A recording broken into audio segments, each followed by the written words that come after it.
confident about this? He's fine. Hello, everyone. Welcome to the season finale of All We've Lost. Let's just get started. Jay, please introduce yourself. No. Okay. Hi, I'm Jay. I play Halif, Sansei, a ASMR fighter, who is pretending they are not an ASMR. I don't know where people are. I'm looking. Where's Waldoing these people, and I can't find them. That's it for now. Mornian. Hi, I'm Mornian. I play Moss. Moss is undergoing some issues at the moment. We will see if those come to any sort of fruition or head today. Apart from that, I'm Mornian. You can randomly find me in pretty much any of these lovely ladies and gentlemen. Well, ladies chat. Cool, doesn't stream.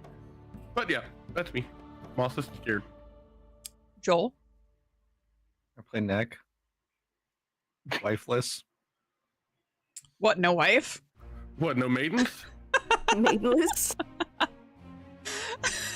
Still got the kids, so I guess that's nice. Bones. Hi, I'm LittleBones309. I'm an indie gamer here on Twitch, but over here on Saturdays, I play Olenya, your favorite drow high elf courtesan who is just definitely not out to make enemies, but she's definitely trying to better herself. I love that for her. And nothing's wrong with her at all. Nothing nefarious is wrong inside of her little head. Okay. Anyway. Hi guys, I'm Myriad. This is my channel. We run D&D here on Saturdays, but we'll be taking a month break in between this season and the next season. So this is obviously the season finale. I'm not gonna scar my players too much in this one, but you know, we'll see how it goes. I think we have a recap, or at least a partial recap. We'll try. So, when last we met, the party made it to Dunbrig. Neck discovered some terrible news that his wife had passed, and the people who he works for knew it before they sent him on his mission. So we'll see how that goes for him.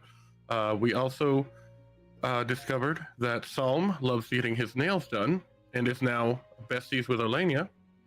Moss discovered some interesting information in the library to do with the in-between and kind of what's going on.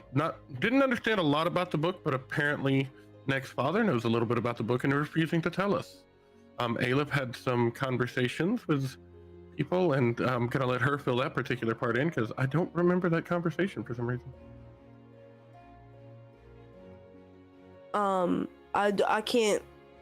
My investigator gave me nothing. He gave me garbage. He said, I said, where's my mom? Where's my baby? And he said, don't know. And I said, He said IDK. what the fuck? And he said, and I went, okay, I guess. Thanks. He did And give that you was- some that was- information that is did. He maybe gave me useful. He gave me information that they may be somewhere. The last place that they know about them was in Dunbrig, I believe.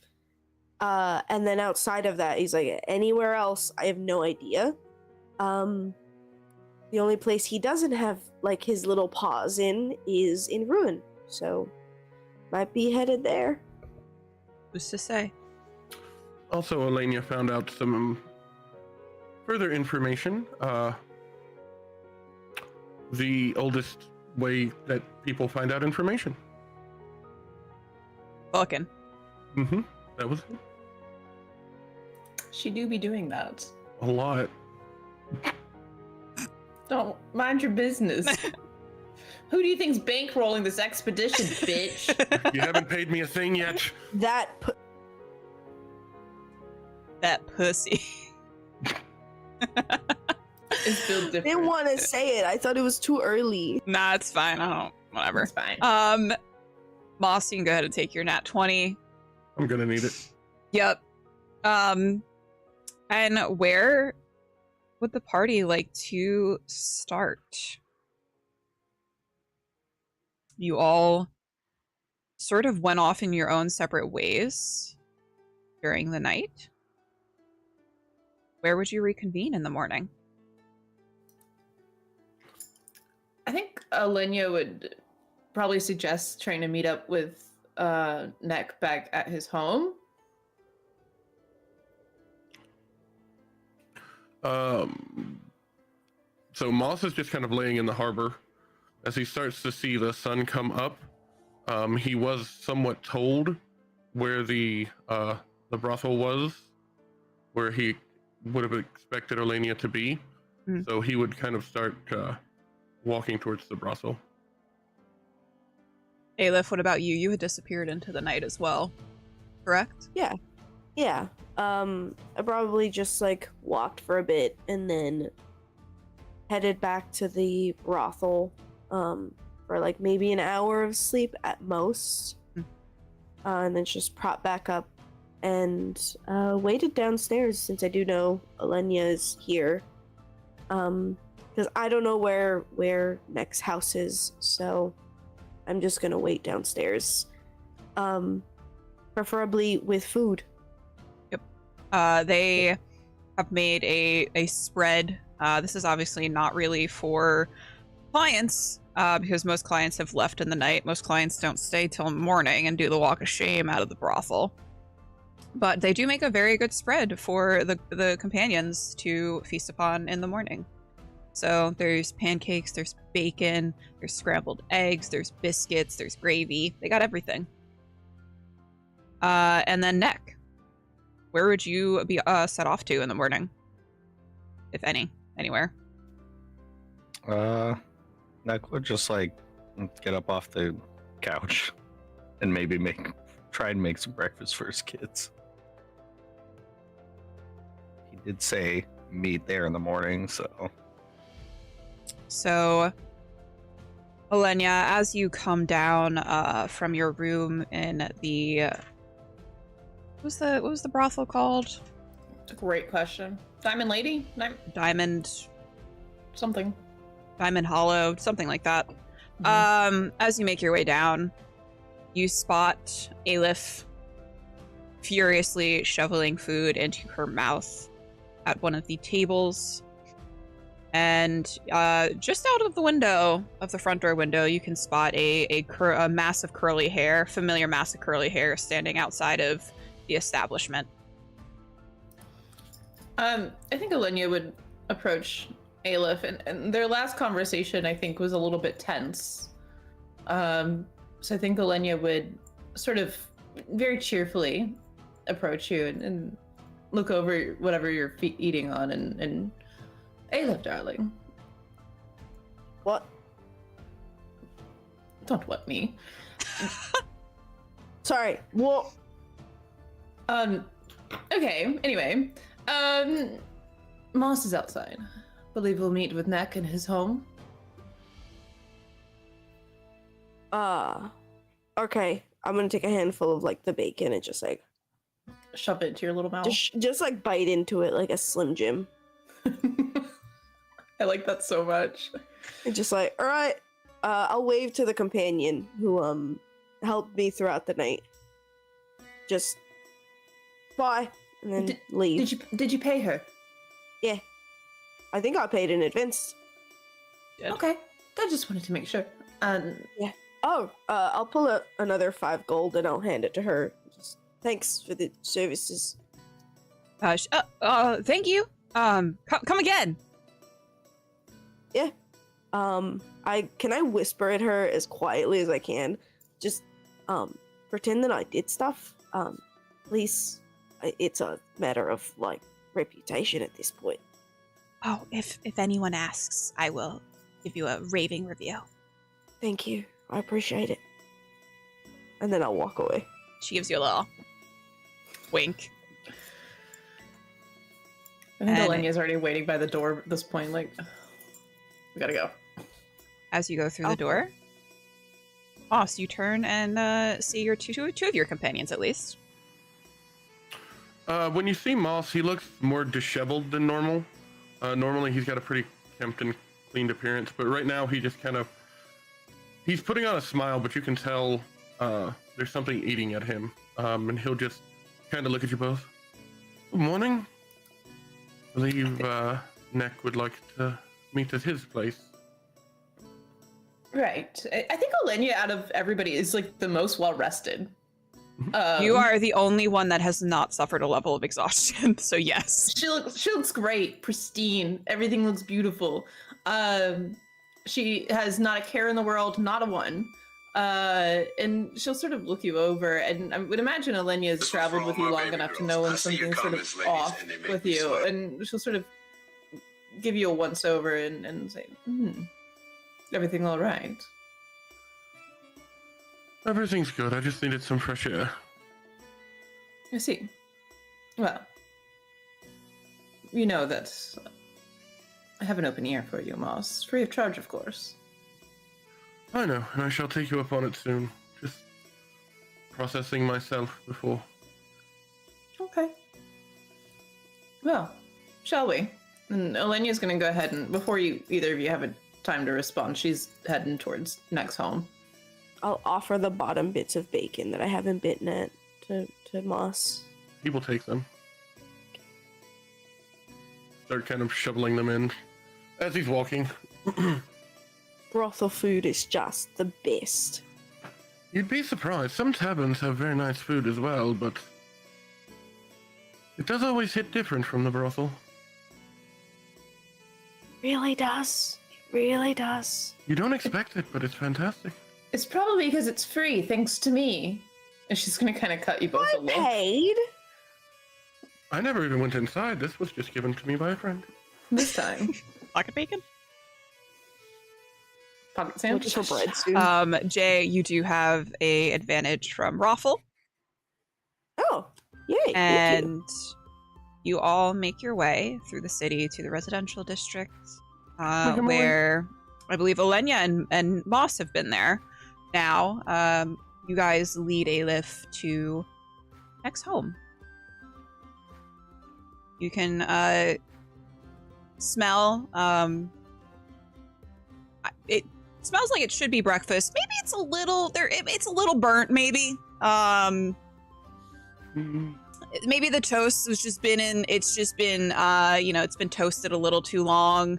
The eggs probably are a little bit charred. A little bit. It's fine. Definitely still edible, but he's doing his best. You would assume, as you knock on the door. Neck, Yeah, do you cool. answer? Yes. Unless my kids beat me to it. Then I There, your children are sat at the table, eating the food that you have prepared for them. Definitely acting like it's really good. Dad, this is really good, Dad. Wow, you did such an amazing job, Dad.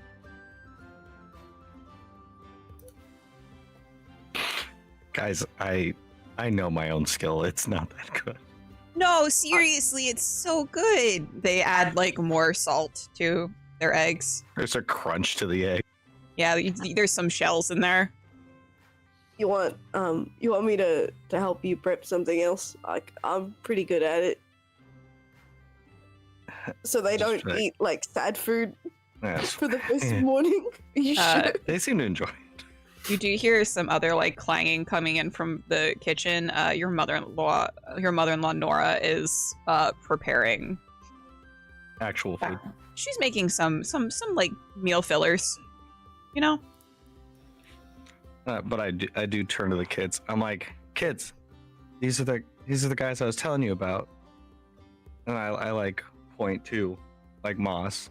I'm like, this is Moss, such a talented musician. Moss, would you love to play them a little song? Certainly. And Moss will pull out his lute and begin playing. And then they'll also like point to Elenia, and he's like, she is such a great entertainer. She has amazing stories that she can tell. What kind of stories? What do you do? What do you entertain with? He's got a lute. What do you do? Good God. This is the youngest piping up. Olenia sort of is like Olenia does not like children. She's like kind of like about kids, you know, kind of disgusted by them. They're horrible, they're sticky, they're gross, they smell bad. But these are Next kids, so she's trying to be like really nice. I keep people company at night, and I tell them stories all night long. All sorts of stories. The oldest is like, you get paid to do that? I want to do that. That sounds so fun, just telling stories all night. I could do that. It is the world's oldest profession.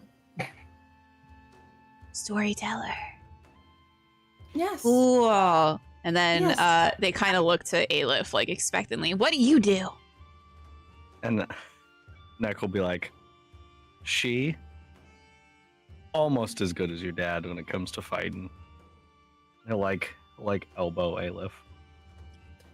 Yeah, second best, I suppose. I'm better. I'm more like a mailman, but for dangerous places. So I gotta learn to fight things off. Neck's just like, and yeah, these are the guys I was like telling you about a little bit. It's a little group I've been with. Aleph, there is a flurry of a little body coming at you. Please make a dexterity saving throw Okay. with I'm very disadvantage. Understood. They lost their mom, you better fail. It is. That's gonna be a 10. Okay. You get hit right on the shin with a little wooden sword as the youngest goes and whacks you. And when she makes contact, she looks up at you. Not so good as he says, huh? Well, I think just as good as he said, because he said I was second best. So, like, if he's, that's just.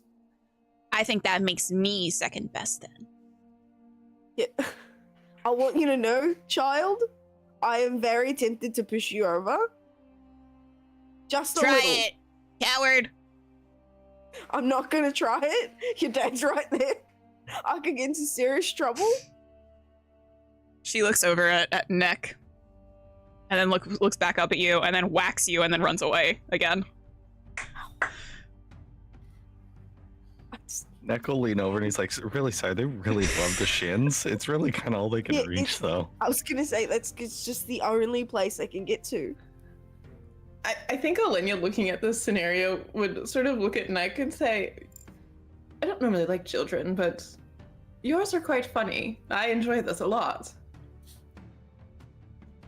I'm glad to know that they still got their spunk to them.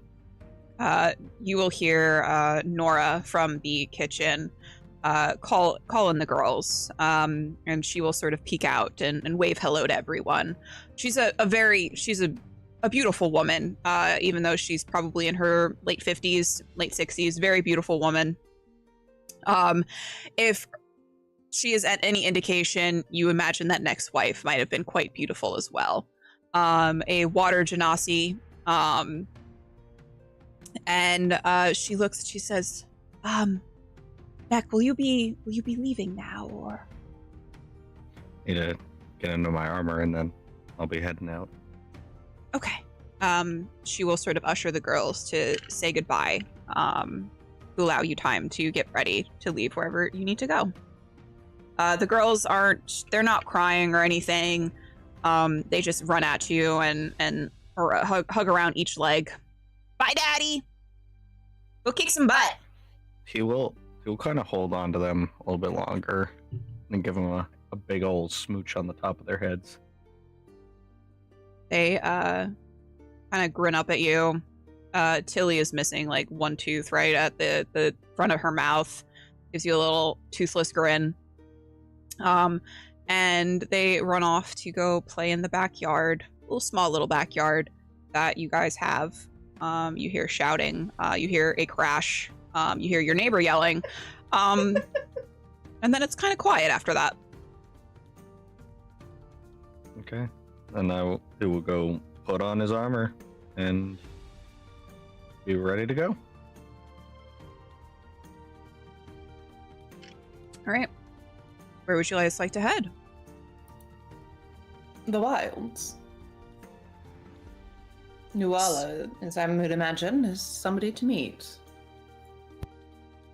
So, from what you had garnered from Karis, from the Arcane shop, Nuala lives on the outskirts of the Darkwoods district, which is already the outermost district of the city. So it does take you probably like an hour to walk all the way across the city.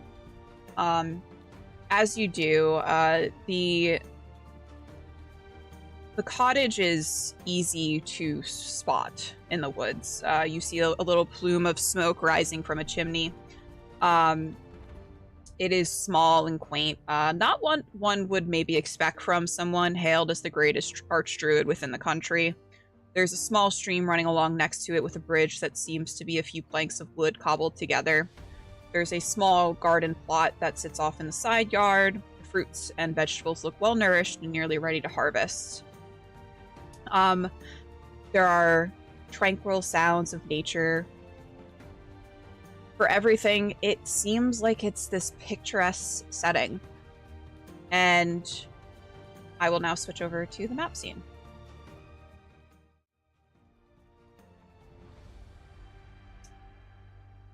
You guys should be on the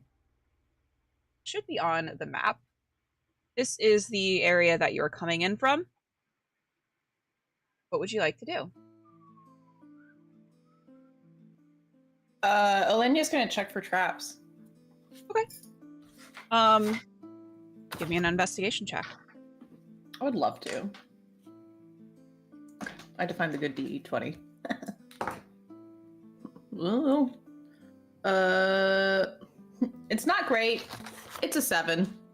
Okay. There doesn't seem to be any traps. You imagine that. Roll me an Arcana check.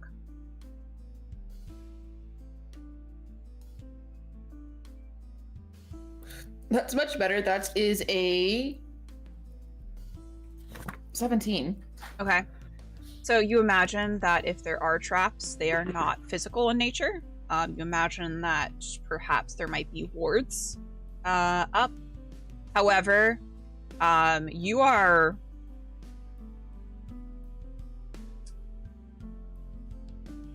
you're not sure what the wards are against, but it doesn't seem like it would prevent you from going through, you and your group from going through.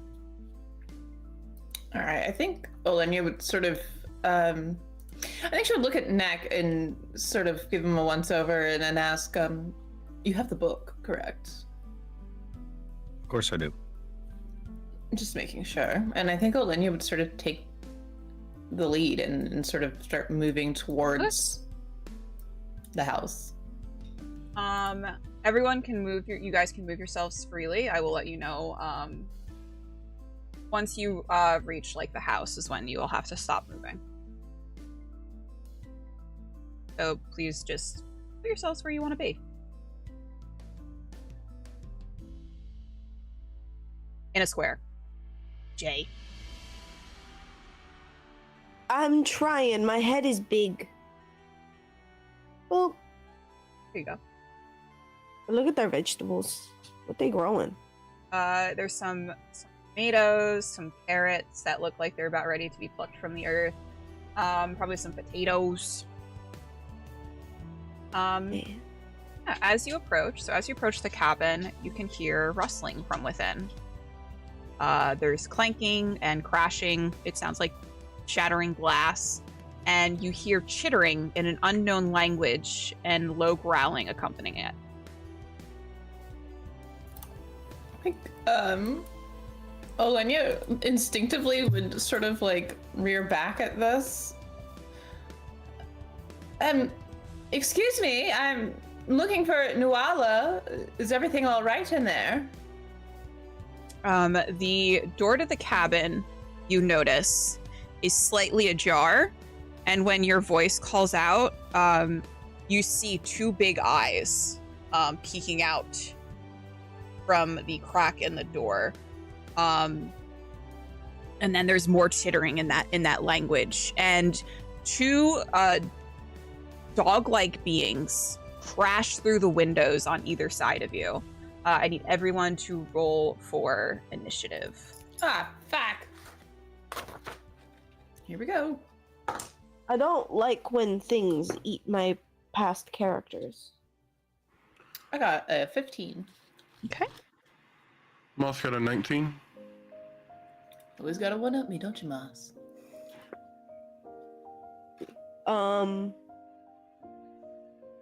It's gonna be a 10 for me. 22.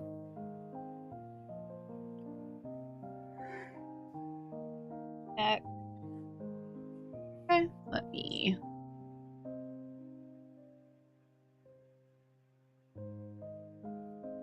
roll for Lamb.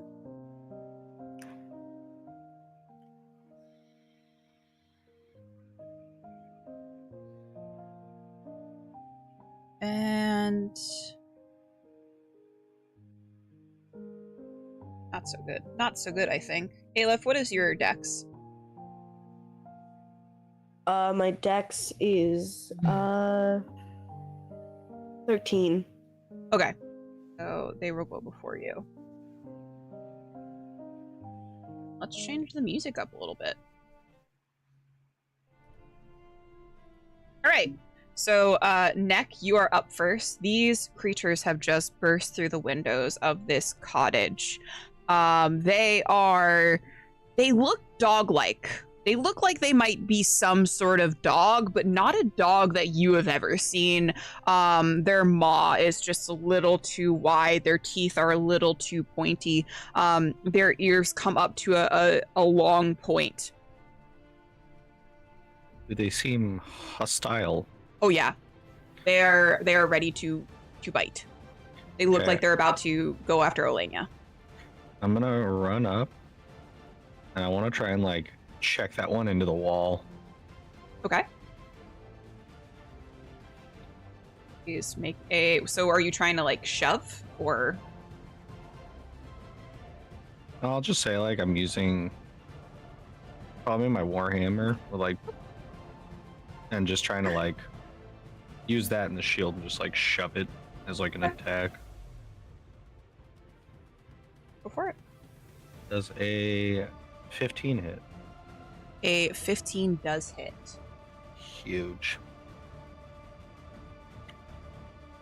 11 damage. Okay. And then I'll like look at Elenia and be like, get to my right. Like behind me. Okay. That's my turn. That's your turn. Okay, Moss, you're up next. All right. Moss is going to step out from behind the tree. And he is going to fire Ray of Frost at Blink Dog B. Okay.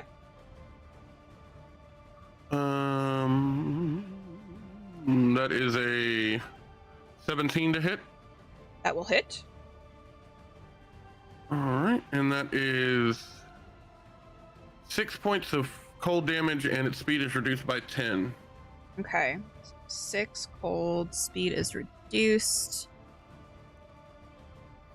Out of that. And then Moss will inspire Neck. Okay. All right. Is that all you want to do? Moss is going to take another step out. Okay. To there. And that's it. Cool. So Blink Dog B is going to come up to Olenia. And he is going to bite. I wish he wouldn't. I can do nothing about this. Yes. That's going to be a 17 to hit. That fucking hits. Okay, that's going to be minimum damage. It's only going to be 2 damage. Okay. Blink Dog A is not happy with you, Neck, and he is also going to try to take a bite out of you. That is going to be 16 to hit, and I don't think that does. That's a miss. Okay.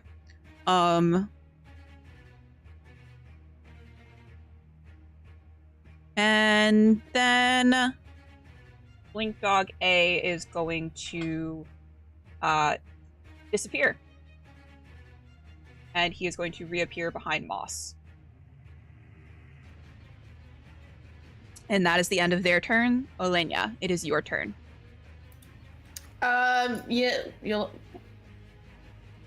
Olenya would love to have listened to Neck. However, things have gotten a little bit difficult. So she is going to take out the handy dandy new weapon that she got from Neck, the Yakula.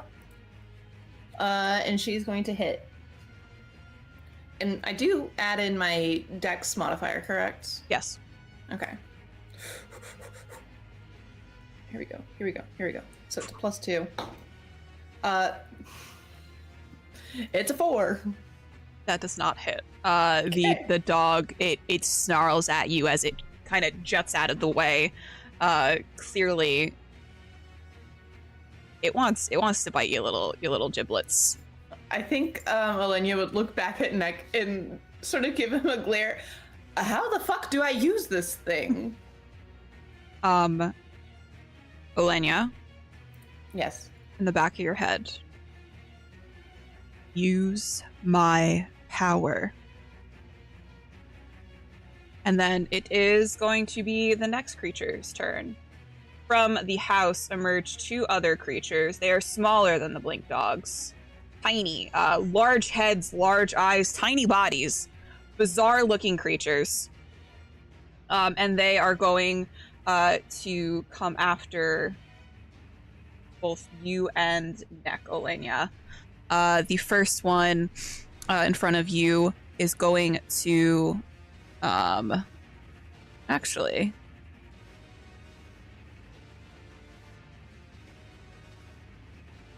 yeah, it's actually just going to it's just going to try to pummel you. It's got a little hammer in its hand. It's a bit rude. Bit rude, isn't it? So yeah, that's one after Neck. That one is going to miss. And then Olenya.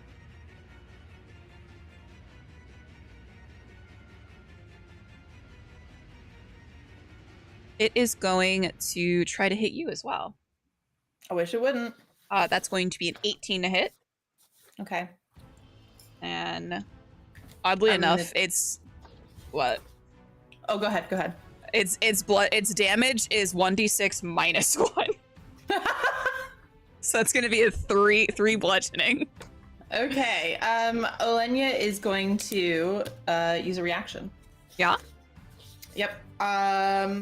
Olenya sort of like with this voice in the back of her head, she sort of like closes her eyes and like sort of squeezes them shut. And she tries to figure out what that means. And when she does that, she is going to go ahead and use Hellish Rebuke. Okay. So what do I need to do for that? It's a dexterity saving throw. The DC is 14. Okay. So that one is on B. Mm-hmm. Oh, he got oh yeah, he's very dexterous. 22. Does he take half damage? Yes, he does. So it's 2d10 halved. I would love to tell you where my d10 are. Here's one. I'll just roll it twice. 7 plus 10, 17. So half of 17. You do the math. Okay, so when you Hellish Rebuke him, flames envelop the boggle, and he rolls out of the way. And as he rolls out of the flames, you notice some damage comes to him, but even rolling out of the way and avoiding most of the blast, it still doesn't look like he took as much damage as he should have. I think that even though he didn't take a ton of damage, I think Alenia's sort of in shock of herself, and does not quite realize what she did. I mean, she did an incantation, she moved her hands, and these words came to her from seemingly nowhere. She does not know them. She does not know their source. She does not know what the movements were. And she sort of glances the rest of the party, and there's suddenly a little pep in her step. She's ready to throw down. You hear a voice in your head. Good girl. And we will go to Aleph.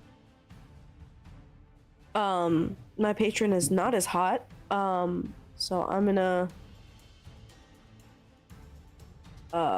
get myself over here. Oh, get in there. Yeah, that thing, it looks mean. So I'm just gonna attack it. I don't really have a brain. Okay. So attacking with exhaustion is just at a -1, correct? Nope. There's no disadvantages for exhaustion 1. It's only on ability checks. Got it. Okay. That is going to be bad dice is first and foremost. That's going to be a 14 to hit. That will hit. Okay, great. Love that for me. 12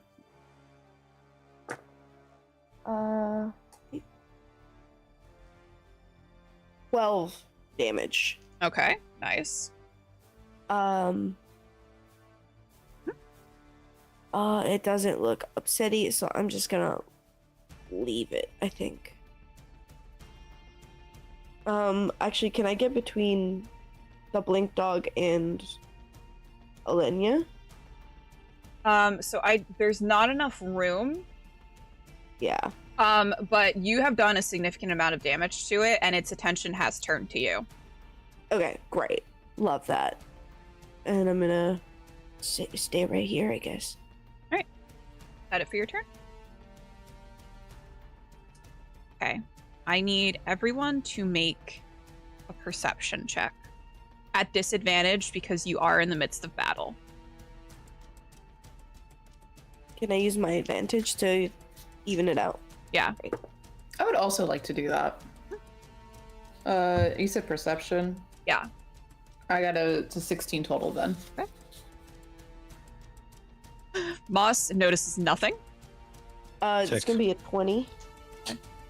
So Moss and Neck, you are too focused on the creatures in front of you. But Aleph and Olenya, you hear this thrumming, this thumping, as if something is banging against glass. But it's not coming from in the house. It's almost as if it's coming from beyond it. Like a rumble, and you can't see it, but you do know there's something beyond in the woods, and it sounds like they're beating on some sort of barrier, something. But that's all you can gauge from just being able to hear it. And we are back up at the top of the order with Neck.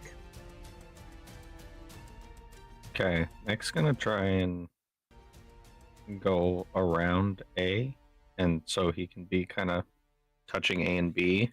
Mhm. And he's gonna try and swing on B. Okay, go for it. I will use. Actually, I'm flanking, aren't I? Yes, so you're going to get advantage. Okay.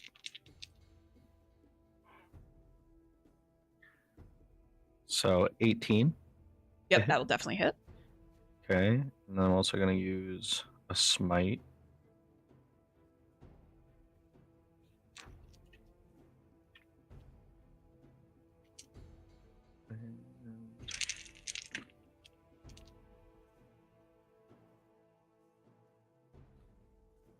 So 14 damage Okay. and a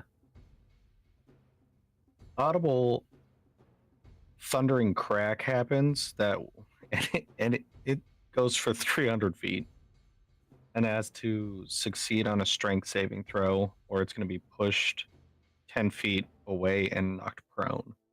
Strength saving throw. Yes. That is a 2. Okay, so it'll go 10 feet and be knocked prone. So this is B, correct? Yes. So he's back here and get knocked prone. He's going to. You're launching him over the blink dog, and he is going to land in a heap of big head and little limbs in front of Aleph. And as the thunder cracks, now Moss and Neck, you are going to hear that banging against glass sound that both Aleph and Elenia noticed before.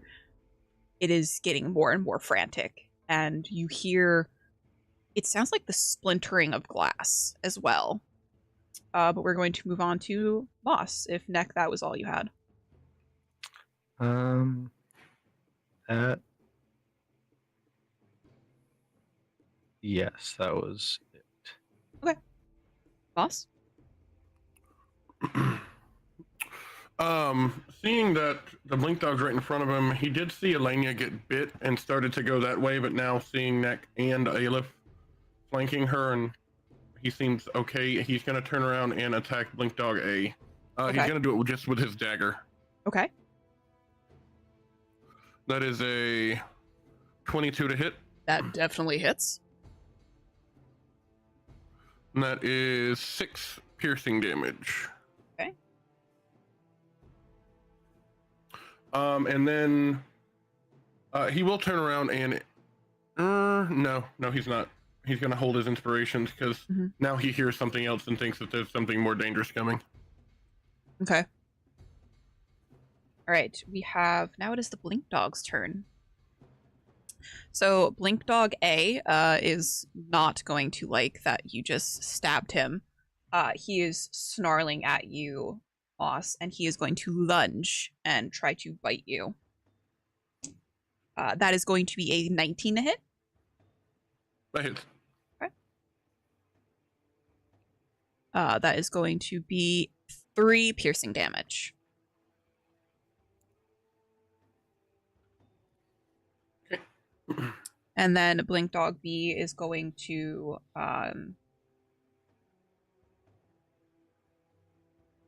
try to attack Aleph because she did a significant amount of damage to him, and that is going to be a 21 to hit. That's gonna hit. Okay. That was cocked. That is going to be max damage. It's going to be 7 damage.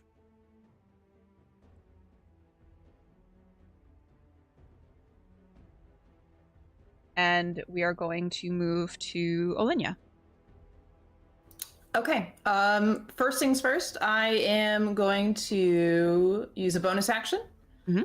I'm going to hex Blink Dog B. Okay. For his wisdom. Okay. You need to. I need a hit, right? I think we're gonna find out. That's an 11 plus 6, so 17. That will last. That will Okay. hit. All right. So, and then I'm gonna go ahead and cast Toll the Dead Mm-hmm. on him. So that's a Wisdom saving throw. Yep. That is going to fail. He got a 4. And he's taken damage, so that's a D12. Yes. Beautiful. And then does the hex add an extra D6 of necrotic? It does. I got Okay. max damage on the Toll the Dead. And is that plus 6 as well? That's my Plus a attack D6. bonus? Plus a Plus a D6. D6. Yeah. Yeah. That's a 5.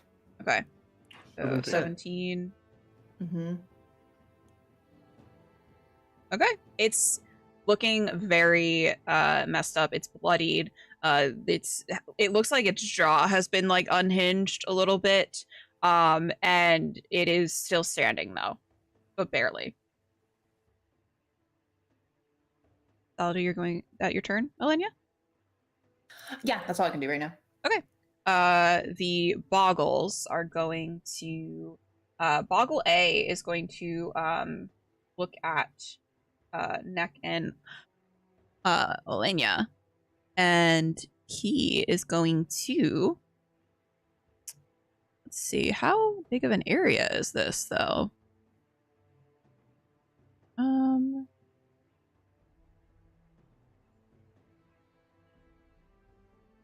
To actually move in between you two because he is a small creature, and he is going to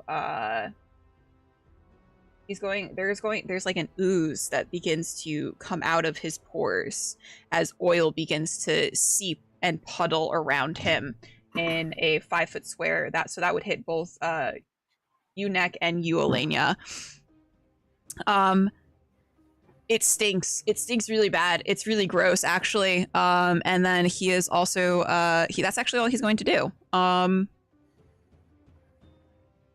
So yeah, he has now sufficiently oiled up the area that you both occupy.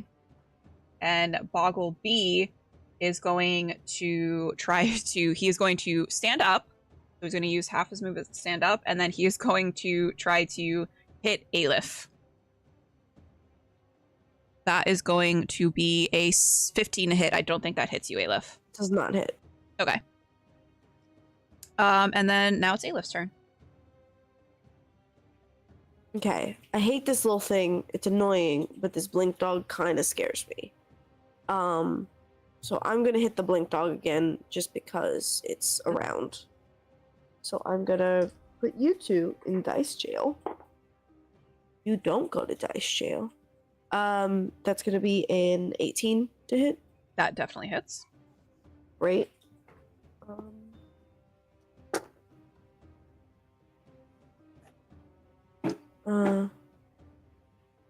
15 damage. Okay. Aleph, as you bring your sword down on Blink Dog B, you cleave its head off. And it lies in a puddle of blood and viscera in front of you. Okay. Don't like that, but is there a way for me to like punt this Boggle? Like, I don't want to hurt it. I just want it away from me. You can try to shove it. You can use it. We're gonna do Baldur's Gate rules. Bonus action to shove. Okay. Make an athletics check. Bet. Get this little fucking gremlin away from me. Instead of shove, can she actually punt it though? Yeah, you as a can. bonus action? Yeah, you can shove with your fucking foot. Go for it. Okay, I'm gonna shove with my foot. I want to send that thing fucking flying. Yeah, go for it. You do have disadvantage because this is an ability check, and you have exhaustion. You said athletics, right? Mm-hmm. Okay. Does it help that he's prone?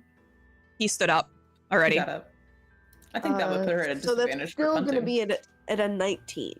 Oh yeah. So he as you bring your sword down on the Blink Dog and decapitate it, the Boggle looks over at it and goes, "Ah!" And then he looks back up at you with his big eyes, his big bulging eyes, just in time to receive a foot to the face, and he goes flying back 10 feet. Good. Hate that And thing. you just hear "Ah!" as he Stinky. launches in the air. Okay. And then I'm gonna move over to the moss. I'm gonna Get in the take square. Blink Dog B off of. Actually, I'm gonna leave Blink Dog B, just in case you guys want to like search the body or whatever afterwards. But, that it, Aleph? Yeah, that's gonna be in it. My Okay. turn. At the start of the round, you hear the glass splintering, and you hear a buzzing noise, like wings. And let's see, he put a token.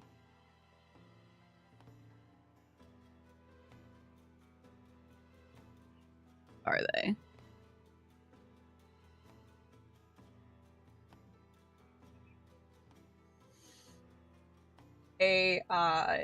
hear a buzzing noise as something breaks through. What does it break through? You really don't know. And coming around the corner of the house is a large swarm of, they look like dragonflies, maybe? Are those little tiny people? They're small, they're so little, but they have wings, and there's a great number of them. I'm gonna roll initiative for them. Put them in the initiative order.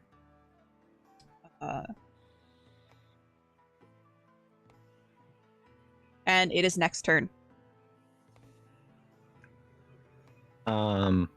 As soon as he sees this thing start to ooze, you need to make me a dexterity saving throw. Is it breathing related? No. Okay. A dex saving throw? Yeah. 22. Sorry. Okay. You are fine. As soon as he does see it start to ooze, though, he's gonna hold his breath. Okay. Or at least stop breathing. How's this guy looking that's oozing? Does he look healthy-ish, or? He has there's some bruising and some cuts, but he's still standing pretty strong right now. Okay. Neck will...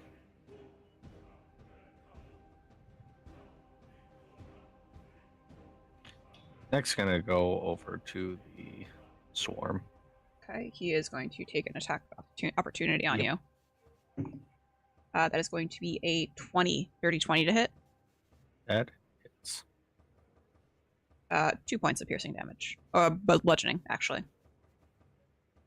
Okay, and then... Neck will try and swing at the swarm. Okay, go for it.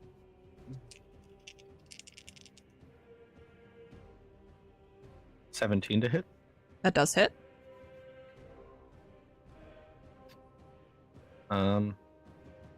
He will again use a smite. Okay.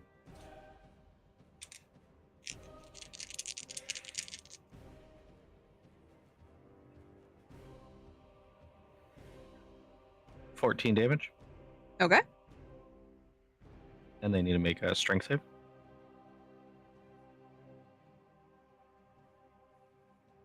And already in front of me? I thought that was a feather duster. She can do whatever she wants. Well, in a way. They got a 16. They succeed. Okay. Is that your turn? Yes. Boss, you are up. Hearing the buzzing and not knowing where these things came from,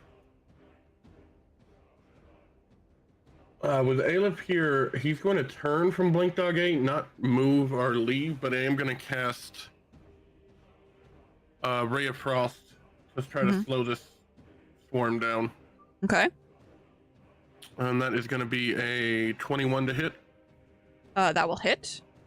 And that will be 3 damage, and their range is reduced, or movement is yeah. reduced by 10 feet. Okay. They are, so it's, do you want to do anything else, boss? Don't think there's anything else I can do. Let me check one thing. What are our rules currently on? Is one spell per turn, or? So we're running it rules as written. So if you have, if you can do one action, one bonus action, but it has to be a cantrip and a spell. It can't be 2 spells. Okay, and how does Elenia look right now? I know she took some damage. Not good. He's gonna cast. You're gonna see him shoot the. Why am I stupid? Ray of Frost out towards them and then immediately pull his lute and start playing. And you'll watch little green tendrils run up the strings and shoot towards Olenia, healing her for 12 points. Very good. That's beyond my max. Thank you. Appreciate you. And that will be the end of his turn. Okay. Can I get temporary hit points out of that? No. Fair enough. I'm not an ass. So the swarm, they are going to cast confusion on you, Neck. Neck, you need to give me a wisdom saving throw. I don't think you need to cast confusion for that to happen. Can you confuse someone who's already confused? I'm gonna use one of my advantages. You also have an inspiration. Didn't really need it. I got a 22. Okay. I don't think that does anything on a save, so...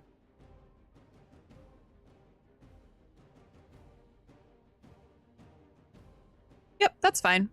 So then they are going to move forward into you. So they are now enveloping you, and they are going to pummel you. A bit rude, isn't it? That's going to be... Actually, I'm using an advantage. That is going to be a dirty 20. Does that hit? Yes. Okay. Let's see. Ooh.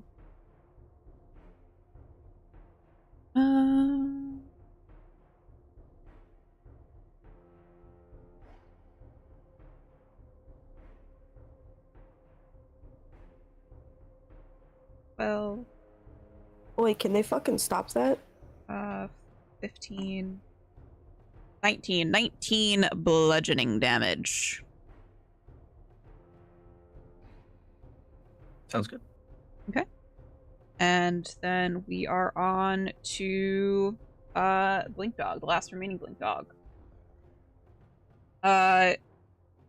This Blink Dog is... It was focusing on Moss, but it had seen Aleph, you decapitate its brother, and it's going to turn its attention to you.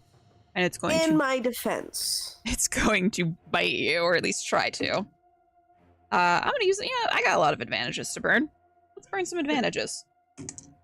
Yeah, Okay, burn them. that Burn them, is a DM. natural 20. Let's see what that is. Let's see what we can do with that. It's In fine, my little baby. defense. It's fine, little baby. You're okay. Don't worry. Trenchfoot ink.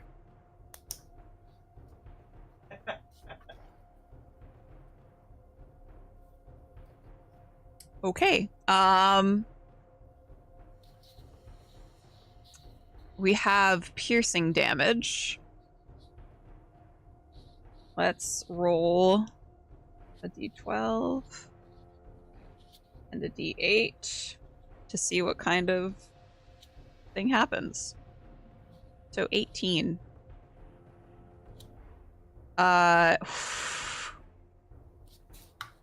You get heart damage. What? You gain an additional point of exhaustion, which will be removed when this injury heals. And then when you fail a strength or dexterity saving throw and become frightened, you gain another level of exhaustion. You cannot dash.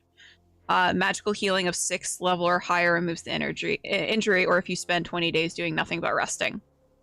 Well, I'm gonna go fuck myself. So you are I now don't regret suffering it. from 2 points of exhaustion. This feels bad, man. And I need to roll damage for you as Because well. I punted that guy, isn't it? Mm-hmm. You only take hold on, let's double that. 6, 7. You take 8 piercing damage.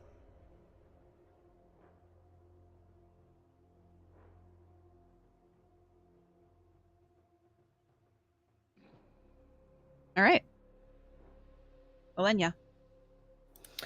All right, seeing that my friends are not doing so well, really not my friends. Olenia doesn't have friends; she has employees. I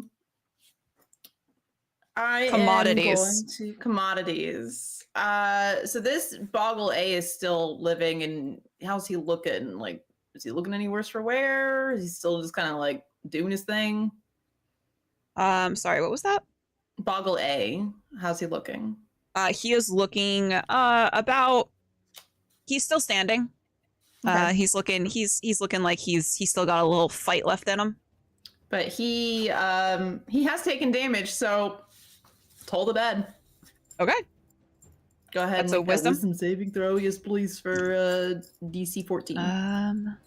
What's his wisdom? I don't think he's very wisdomous. Mhm. No, he is not. 8. He fails. Outstanding. Here's a D20 or D12 for you, not D20. Mhm. Just kidding. It's an 8. Okay.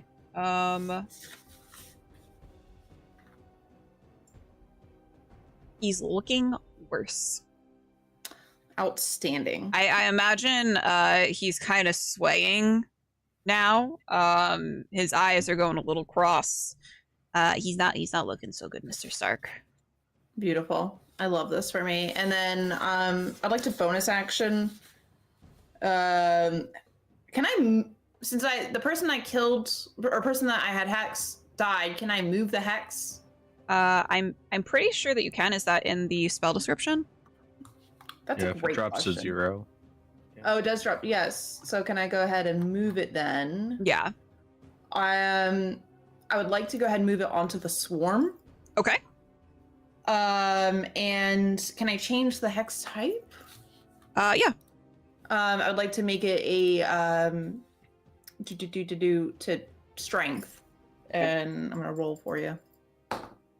It's a 17 again. Yep. It's 11's day today. All right. Is that all you want to do, Olenia? Okay, so now it is the Boggle's turn. Boggle A is going to he is going to try and hit you with his hammer. Please don't. That's going to be a 15 to hit. That hits. 4 bludgeoning damage. Okay. Boggle B is going to get up. He's going to use half his movement to get up. And then he is going to run on over. So that's going to also join his brother in. He's going to try to hit you. That's Please going to be an don't. 18 to hit. That fucking hits. Another 4 damage. Okay. And now it's Alep's turn. Okay, I'm gonna whack this blink dog because I don't like him. Mhm. I have a vendetta. What does level 2 exhaustion do? Speed halved. Yeah, your speed's halved. Great, love that for me. Okay, that's motherfucker. Get back in your. That's a D12. Okay, not great. That's gonna be a 14. That hits. Great, love that. No, go over here. Well, that's gonna be an 18 damage. Okay. You are 2 for 2 with these blink dogs. So happy. How do you finish this one off? I'll give this one to you. Okay, yeah, no, I'm just gonna drive the like sword down its head and just like clumsily kick it off. You hear the Um, as the yelp comes out of it as you drive your sword through it, and its body Yeah. falls limp to the ground. well, R.I.P. R.I.P. Blink doggies. yeah. Yeah. So that is halved.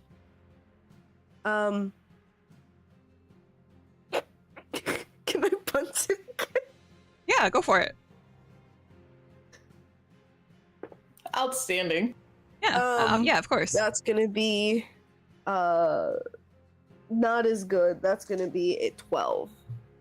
Actually, yeah, it's gonna be a 12. All right. That makes it. It rolled a 10. It goes flying again. You hear something that could only be akin to a "oh no" as it goes flying off and bounces off of the wall of the house, and it takes. It takes three bludgeoning damage, and as it cluds against the wall, its body falls limp to the ground. Is there like a streak of blood? Oh yeah, just a. I fixed the problem. Good job. Okay. Then I think that's all I can do. We are back up at the top of the round. However, that thudding has not stopped.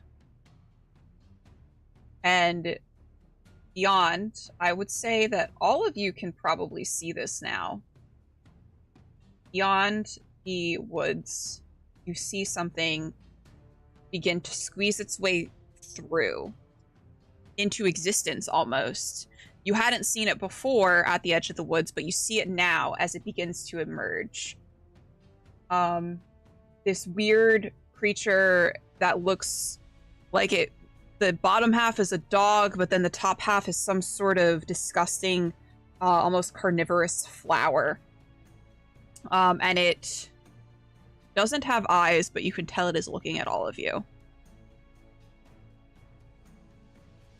Let me roll initiative. And it will go same order as the pixies. Mac, it is your turn. Okay, next going to step over here. And with his hammer, he's gonna try and like golf swing Boggle A. Mhm. And just drive this guy into the forest. Okay. Does a 17 hit? It definitely hits. Okay. Purely for the memes of it, he's gonna use his last smite. Okay. To just really send this guy, if he can. 17 damage? You completely obliterate this thing as you golf club it. It smashes into little pieces and you are covered in little guts and viscera. I was gonna say, me and Elena just getting misted. Yeah. Are you telling me that he exploded? He exploded. Oh my goodness, Artie. Oh, She's being naughty. Okay. bad Artie. And that's my turn. Moss, you're up. All right. Seeing Moss's entire heal was just undone. Yep. Sorry, buddy. He's going to run over. Is Boggle A, and I apologize, is Boggle A still in that position, or did He He said exploded. He He's exploded. missed. The only creatures that are currently up are the swarm of pixies and Okay. this new creature that has appeared from the woods. Moss is going to place himself here, and he's going to cast through here. Max heals, max heals, max heals, baby. Oh. He is going to cast Earth Tremor. Okay, what does that do? What does that look like? So you'll watch as he pulls his loot back out, and a similar green energy begins to kind of coalesce at his fingertips. Mhm. But this time, as opposed to a light green, it's a much darker green. And as he plucks the final string, it will shoot forward, enveloping the area around this new flower terrifying dog. and you'll watch as the earth in that area, the hard rock turns to sand, and you start seeing spiky points jagging up. I need a dexterity saving throw. Okay. That is going to be a dirty 20. So it's gonna succeed. So it takes no damage, but basically the 5 feet all around him, so all of these around here are now difficult terrain. Okay. And he will turn and cast a second level healing word, this time shooting it back at Olenia again for 8 points of healing. That's twice now when I've healed Olenia, I've rolled a 4 for the actual healing. You're amazing. She only gets 4. She gets 8. It's 4 plus 4. Oh, plus 4. 4 plus 4. Oh, plus 4. And that is that. Okay. So the pixies are going to the creature above makes a weird noise as you cast upon it, boss. And the pixies are going to move over you and begin to pummel you instead of neck. That is going... Actually, I'm using an advantage on that. Using another advantage, because I can. That is going to be 21 to hit. Right. Okay. 1, 3, 7, 10, 13.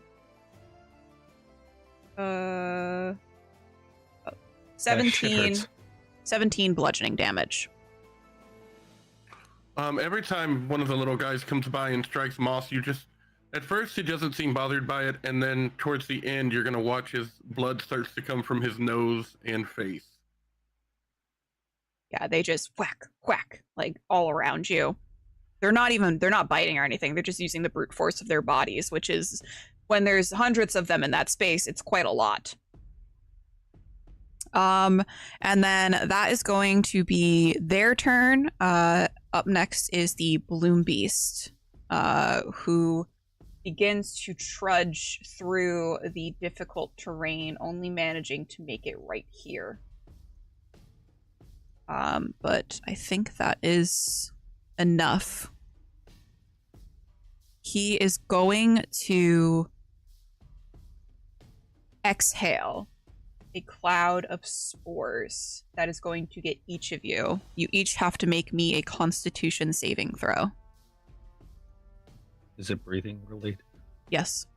Then I don't. Okay. Moss rolled an 11. Okay. I got a 19. Okay. I A got natural 19. 17. Okay. Moss, you're the only one that seems to be affected by these spores. And you are going to be affected by psychic dissonance for 1 minute. At the start of each of your turns, you can repeat this saving throw. But you are going to take 13 psychic damage. Oh boy. Guess what Is happens Moss at the down? start of Moss's next turn? Are you down? Yeah. Uh-oh. Okay. And I'm in the fairies. So I took 13 damage right now. Yes. Okay. And then So I'm at the not start of down your yet. at the start of your next turn, you can repeat the saving throw, and if you succeed, you won't take the damage. Okay. So I'm not dead yet. Not dead yet. Okay, it is Olenia's turn. All right. Elenia knows that this monster coming towards them is a problem, but Moss needs to get the fuck up. She's going to go ahead and cast Toll the Dead on the pixies. Okay. They are going So- to fail. Nice. And they have taken damage. They have correct? taken damage, correct? Beautiful. Where'd my D12 just go? Oh, it's right here. That's max damage. Amazing. Amazing. Amazing.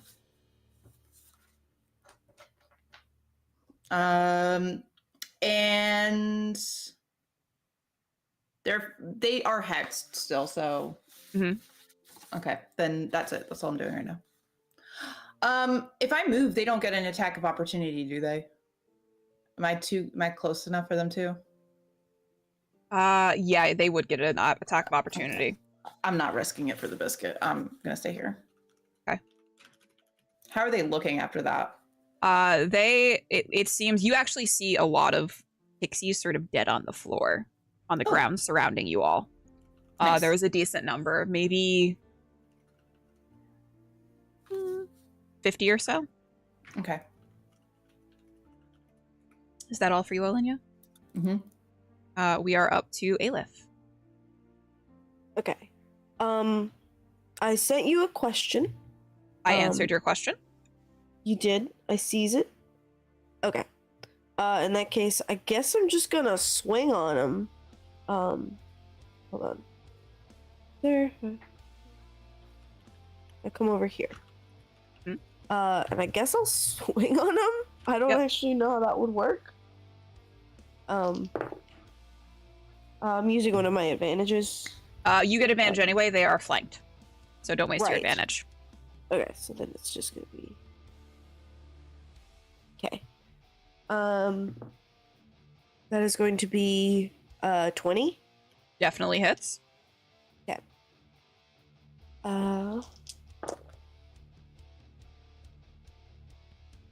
That is going to be 14.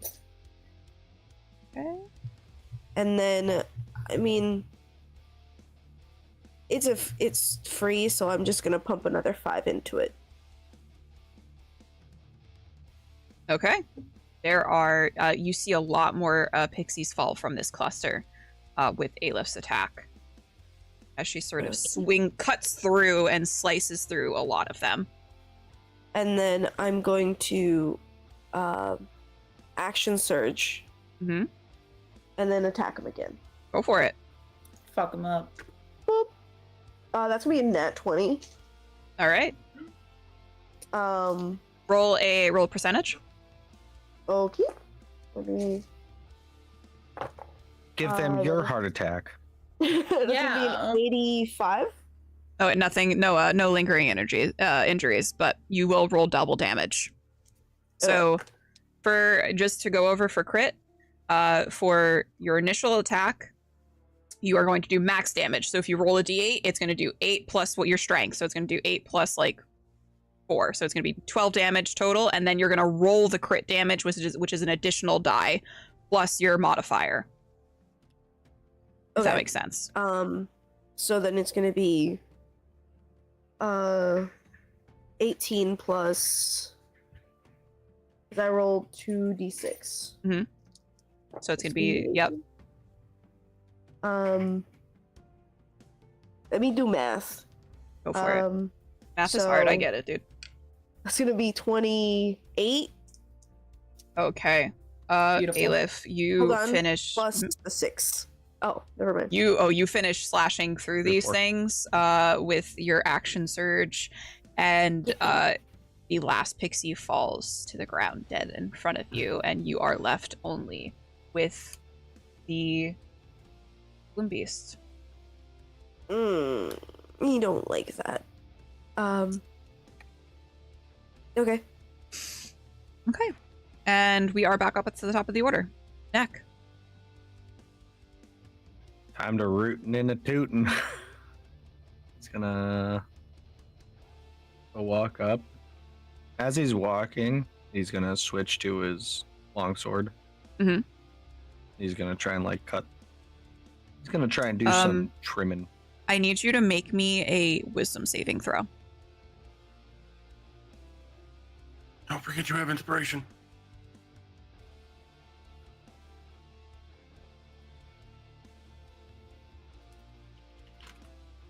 think an 18 is fine. So Mhm. still gonna hold on to that. Do I pass? Yep. Okay. Just want to make sure. And then I will try and swing on this guy. Yep.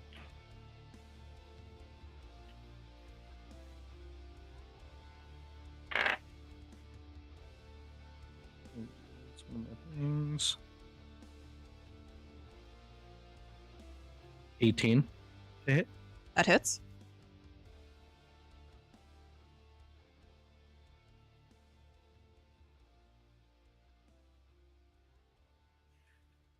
Uh, 13 damage. Okay. And then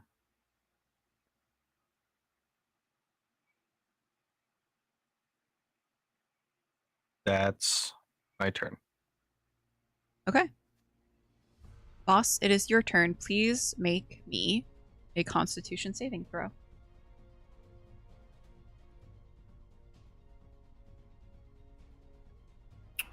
11. Do you have any advantages you want to use?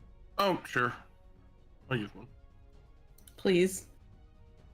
18. You are no longer you gasp for breath, and it's as though the spores have cleared from your lungs, and you feel your mind clear along with it, and you're now immune to the spores. Go ahead, Moss. All right. Moss is gonna reach down, and you're gonna watch him begin playing the lute again. This time, as instead of a green energy, you're gonna watch as kind of a white, frosty energy. Maybe a few icicles form on the tip of his lute as he shoots a ray of frost out towards the gloom beast. Yep. That is a 11 to hit. That will not hit. I've already used one advantage. I don't think I should use another one this turn. Okay. I'm going to cast another healing word. So green energy from the lute, this time kind of surrounding himself. Mm-hmm. And that is 8 points of healing to me. Good. Okay, I am almost out of healing. It is the Bloom Beast's turn. He is going to turn to Neck and attack with one of his. It's very weird because his claws aren't like normal like dog feet. They're hooked. So he is going to attack you once and twice. So that is going to be 24 on the first hit. A hit. And it is going to be 21 on the second. Both hit. And thank you to Creature. Each player gets an advantage. Thank you, Quaja. Thank you very much. So that is going to be 7 slashing on the first hit. 7 plus 10 poison damage. So it's going to be 17 damage on the first hit. Don't, I'm down. don't- You're down? Oh, no. Okay. The Bloom Beast is now going to turn to the rest of the party. It's it's making little like cricket noises and chirps as it regards you. And it will walk forward some more. I believe that's as far as it's going to go for now. It is Elenia's turn. Elenia's pissed. She's really mad at the moment. I'll tell you what.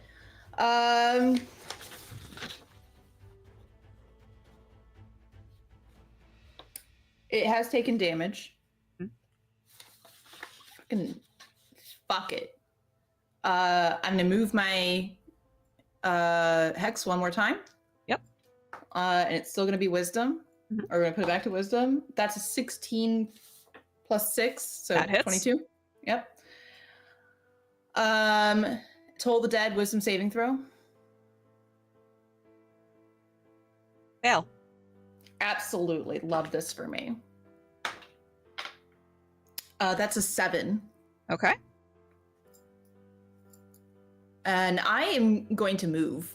I don't want to be grouped up with everybody. No offense. I can move 30 feet, so I'm gonna go over here. That feels good. And that's my turn.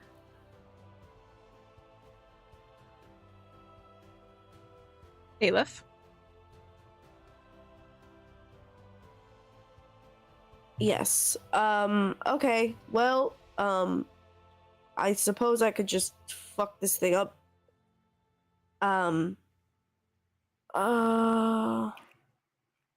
Okay. I don't think this costs anything. Healing hands. Yeah, it is an action. Never mind. So I'm just gonna attack it.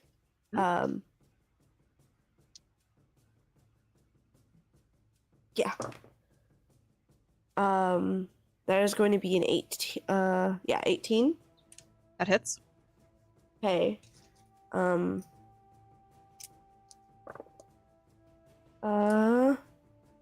There's going to be a 14 damage. Okay. And then I'm gonna pump another 5 into it. Okay. And then,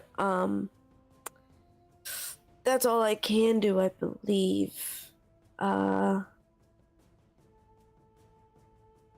that's it. Love that for me. I'm very scared. I'll pass my turn. Neck. Just gonna preemptively use one of the advantages. Just in case.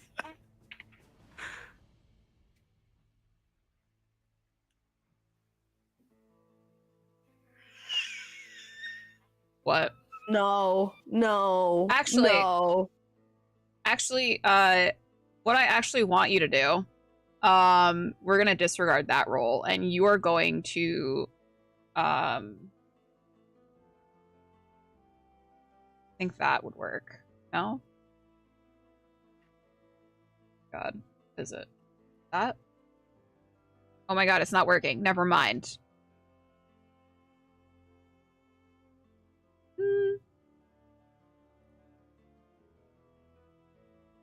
I'm gonna roll for you. Because I don't want the others knowing. What is happening? Okay. Death rolls are secret. Secrets. Boss. Watching Aleph smack the shit out of this thing makes Moss feel a little better. As he watched Neck fall, he is going to pull out his lute and cast his very last 3rd level healing word on Neck. And that is 10 points of healing. Get your ass up. What if he was dead Get your already? ass up. Well, then he won't get up. Then I'll R.I.P., reset I spell guess. and he won't get up. Alright, Does that Neck get pussy up? then. Can I see that the spell hit Neck? Neck, do you get up? Yep. Okay. You asshole. You fucker. All right. Get your ass up. dude. Once again, we're gonna cast Ray of Frost at the thing because about all I can do. You know what? I'm gonna use advantage on my attack. Okay. That's a 23 to hit, That hits. and that is 7 points of frost damage, and its speed is still reduced by 10 feet. Okay. Moss, seeing that Aleph is there, next there, Moss still not in super great health at the moment, is going to go ahead and take a couple steps back. No offense. Actually, wait. I was right here. So 10, 15, 20, 25, 30. Yeah, Moss is actually going to go 5, 10, 15, 20, 25, 30. And he's going to get over here, where maybe he can start ducking in and out from behind the house and stay out of line of sight. Okay.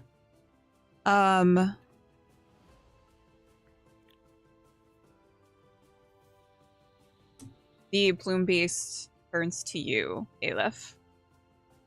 and it is going to rear back and hit you with claw attacks. The Mm, first don't. one is a 15, which I don't believe hits you. Does not. Second one is a 21. Does that hit you? That does, in fact, hit me. Okay. Then it is going to, I'm just actually going to take the average because there's a lot of dice involved with this. So it's going to be 9 slashing and 10 poison. I'm out, boys. No! Holy shit! Can you healing hand yourself? I wouldn't be allowed to silvery right, now. barbs that second attack, would I? You Not would. at this point. You would. All right, let's silvery barbs it. Make him re-roll and use the lower. 11. You're still up. You're muted, but you're still Muted. up. I'm good. It's okay. I'm alright. From I'm running out of tricks, boys and girls. after the Bloom Beast turn, from beside Aleph and the Bloom Beast, the tree next to you, it begins to open up. And a green tiefling woman appears from the tree. And that's where we're going to go to break because I really have to pee. Damn it. All I this swear to stress. I God. think I wet myself twice. I am pissing. I am pissing and shitting. I preemptively apologized for this combat already, so I don't have to apologize anymore. It wasn't but, good enough. but we are going to. Oh yeah, Mornian, make sure you can give someone advantage for the silvery barbs. It's part of the spell. Okay, we'll give it. I might as well give it to Aleph since it kept her from dying. Okay. We are going to take a quick little potty break because I'm about to pee myself, and that's not what this type of content is for on this stream. So we will be right back. You say that Bye. like a-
Hello.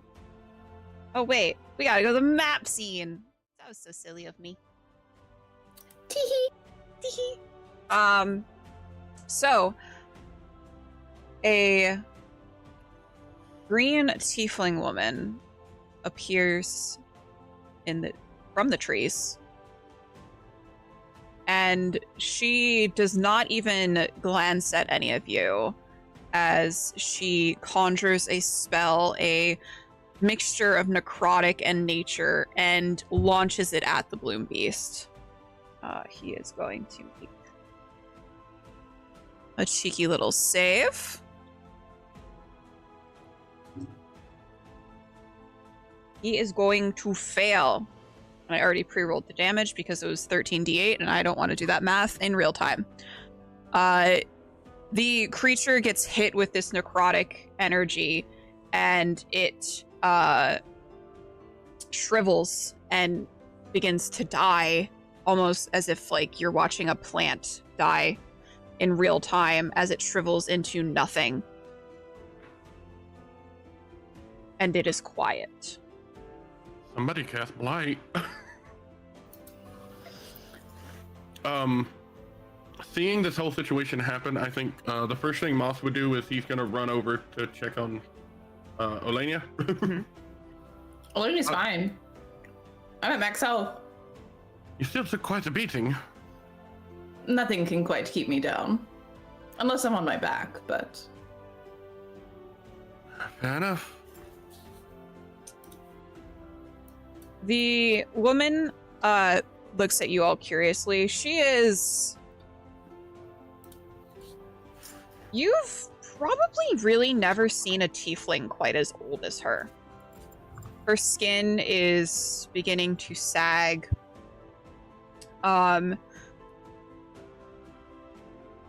you could tell she was probably quite beautiful in her youth. She's dressed in sort of flowy garbs, and there is a giant mushroom hat that is almost dripping this black inky substance. And she sort of looks at you a little annoyed. Is there a reason that you're on my property? You are Nuala, I presume. You would presume correctly? Well, considering we just aided you with some gargantuous foe, a thanks, I believe, is in order. Boo. She looks to you, Olenya, and then she looks around at your companions. And then back to you. I believe it is I that aided you? Yeah, no, that one's actually true. That's neither here nor there. We've come for help. Specifically, help with a book. We were told that you're one who may know of things that may be a little bit more subtle as far as the arcane. Oh, a book, you say? As she's speaking to you, she begins to wander off to where the beast had appeared from the forests. And she begins to conjure and swirl magic together. Green swirls of energy come up and begin to stitch. And it is only at this moment that you begin to see a crack in almost like the fabric of reality. But her magic begins to stitch it up as she turns to you. You're at the Shore of Remnants, then? Well, I don't quite know what that is.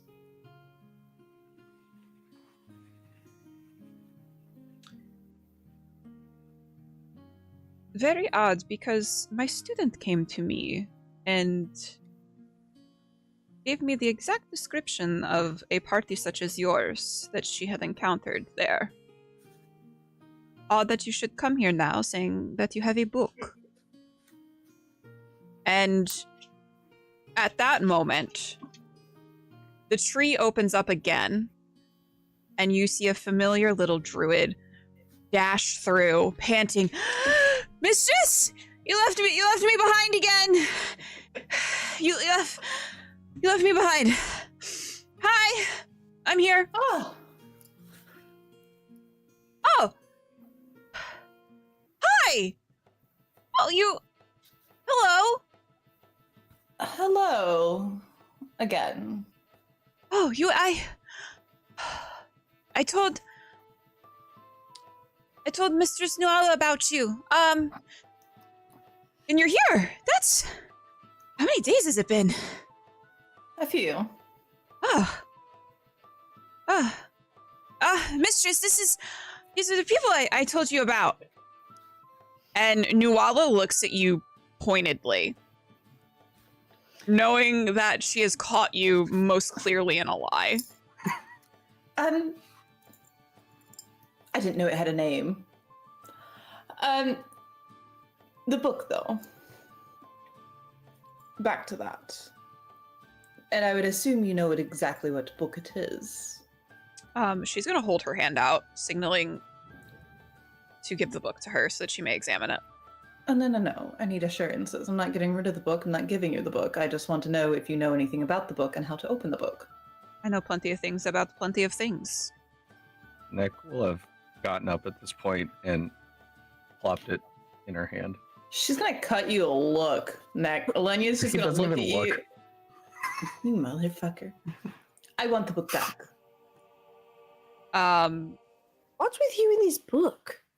She is going to quietly examine the book. She appears familiar with it. And after a couple of moments of her inspecting it, she doesn't try to pry the book open either. She doesn't try to open it. It seems she already knows that it would be for naught. She will hand it back to Neck. Nick dashed away. The book has some sort of magical signature. That is what is needed to open it. Unfortunately, it is not me who is able to open it in such a way. Do you know who would? There is a look of absolute disdain that graces her face.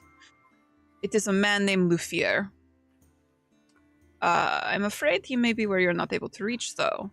At the seat of ruin. Why do you not like him? Is that a reason we should not like him? Oh, he is just absolutely dreadful.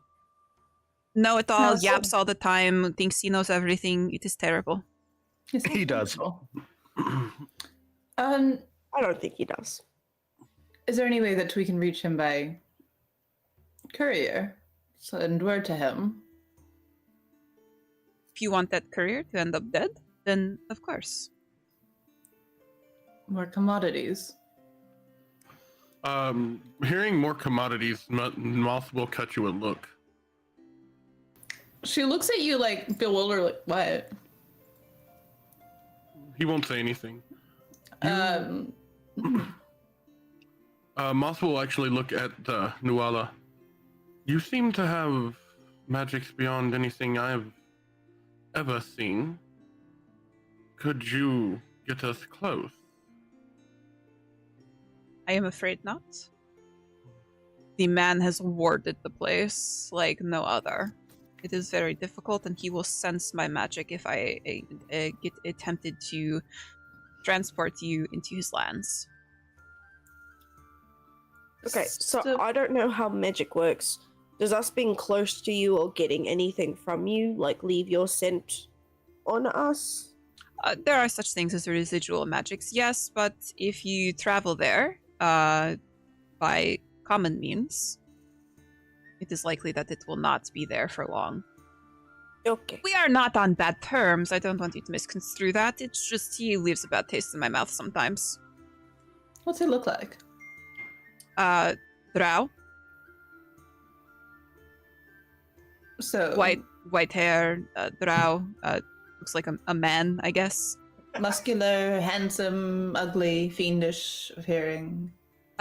He may be handsome if it wasn't for his personality. Okay. Curious, is he receptive to the affections of women? I imagine that he is maybe too old for you. I don't really have a limit. 1,000 years? It's mature. Not sure it would still work. I think Elenia would approach Nuala at this time and sort of lean in close and say, I'm a courtesan. I don't... Gold pays. But... She'll look at you. You are Drow too. He might be receptive to that. I think that I can charm my way into his lands. Certainly possible. If you... She's like kind of annoyed.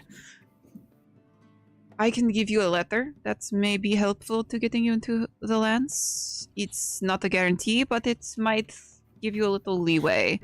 It has been incredibly hard for outsiders to get into Ruin in the past. They have been notoriously closed off to outsiders. So it is not a guarantee, but... And she looks at both you and Neck. Having Drow in your party could be helpful in that respect, as well as a letter from me.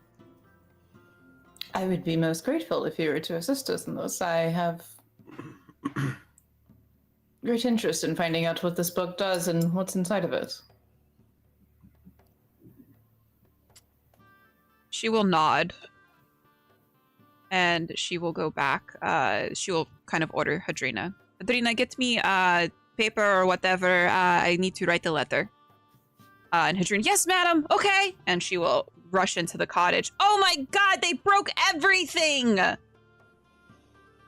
And you hear like Hadrina rummaging around trying to find some parchment and quill. And Nuala resumes looking at the... Actually, you're not really sure what she's looking at. The crack that she had mended has now dissipated into nothing, and you're just seeing into the forest once more. It's as though it wasn't there. It's very bizarre. I can't help but ask, madam, what was that? What part? The creatures that came afoot, the crack you mended, the knocking. They are Fae beings. They have begun to splinter the seal here, and in other places as well. That is where I was. I was sealing other cracks that they have begun to happen. But sorry, Fae beings, like the things from storybooks and whatnot, like the centaurs and stuff. Yes, exactly so. Those are just stories, though. Yeah, that's what I'm thinking. Where do you think the stories came from?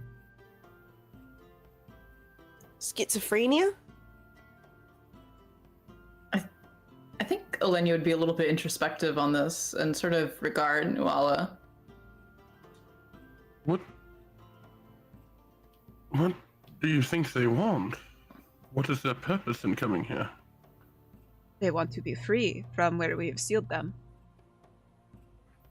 Why'd you seal them? She will sort of lean back. You are...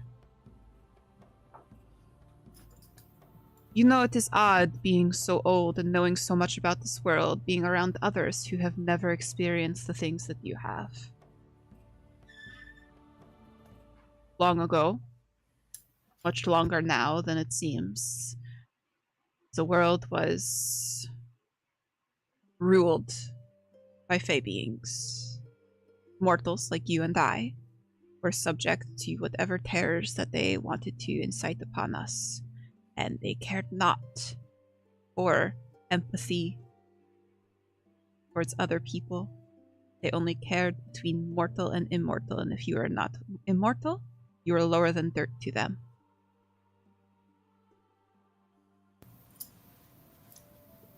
The changeling. And she's gonna look back at the rest of the party. We Have faced you- one already. I'm sorry. You did. Yes. A changeling. He had contracted some refugees, charmed them. Those She's are looking their for usual something. tricks. They want to charm in order to get what they want. I imagine that book in your hand, and she points at Neck. It's kind of in my armor at this point, but yeah. She blinks at you. I imagine that book in your hand is exactly why he was here. Or there, where you met him. Curious. What? I'm sorry, but I have to ask, what do you think it is? Is it a key to opening a doorway, or maybe a way to kill us all? It is a spell book. Rituals. The ritual for how this came to be, and she will almost knock on the barrier, and when she knocks, you see a flicker of magic sort of emanate.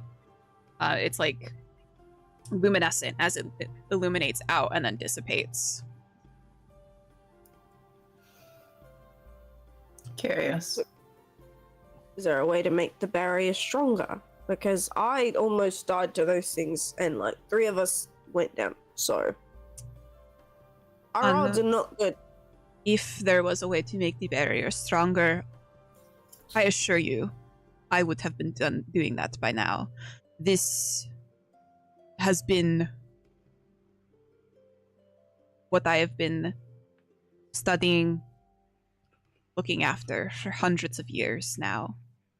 Ever since I began to notice the cracks start to appear. But for all I know and all I have studied and researched, sometimes seals weaken, and there is nothing you can do about it until it breaks. I see. So the book is rather important. Valuable, even. Would be, yes. Opening it would be even more valuable. It would be, but you would need to convince Luthier to open it for you first, which is actually going to be the toughest challenge.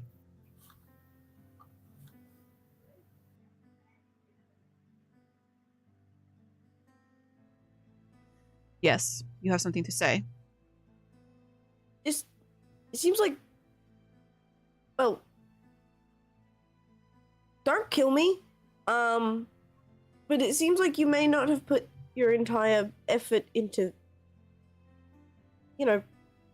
sealing it up if you're divided between Luthier and yourself. And then also, if you're fixing cracks constantly, that'd be a bit of a difficult. I've said too much. Unfortunately, it is not me who completed the ritual to seal them. It was someone else. This book was just one of the objects used in that sealing. And I suppose if there is a way to keep the seal held, it might be in this book, but I imagine if it had been, by now we would have known.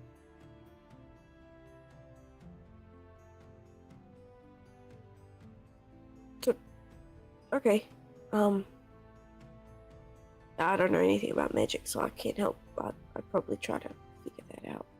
And also, I have done the best that I can sealing up these rifts. If I had done the ritual, I imagine that it would have been stronger than this, because this is... And she, waves her hand. It's Shoddily done. So I assume who did finish the ritual? She kind of gives a roll of her eyes. The first queen, Edwin, was the reason that she became queen to begin with. People saw her as a hero. The downfall of society is worshipping your idols.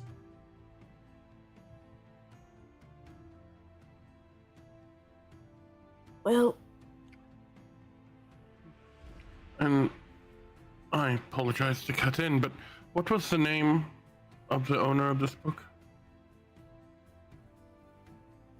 The owner would have been Edwin. The sealer of the book is Lufier.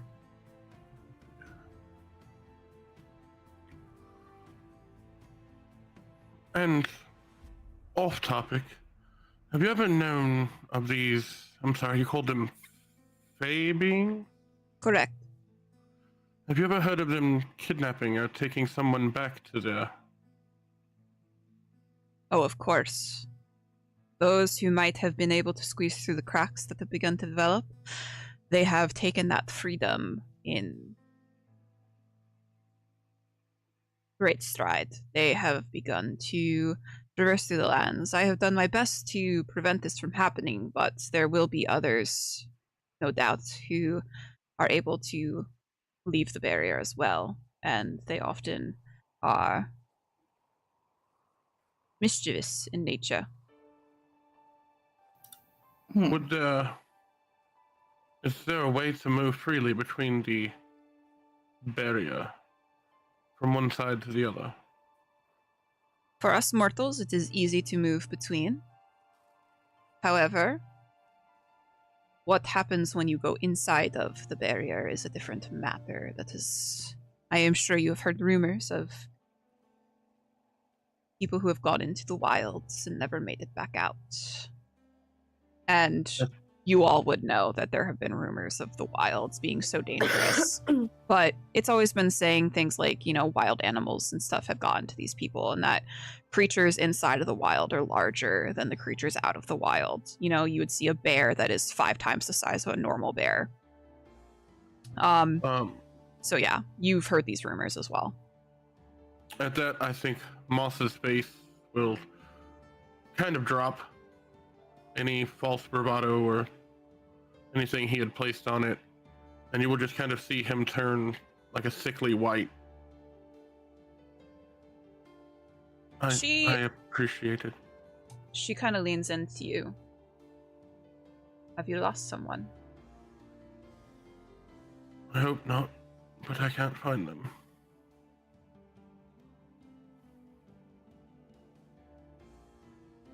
She will nod. Do you have something of hers? Moss will kind of slowly clutch at his neck and then take off a necklace that he kind of wears under his leathers. And he's going to kind of hold it in his hand and look at it for a moment and then hand it over to her. She will examine it for a minute, kind of flipping it between her fingers before handing it back to you. If I see anything, I will let you know. Unfortunately, there are no guarantees. Moss gives her a slight bow. Thank you for your assistance today, and anything you can do in the future. Of course. And then she's going to look at all of you and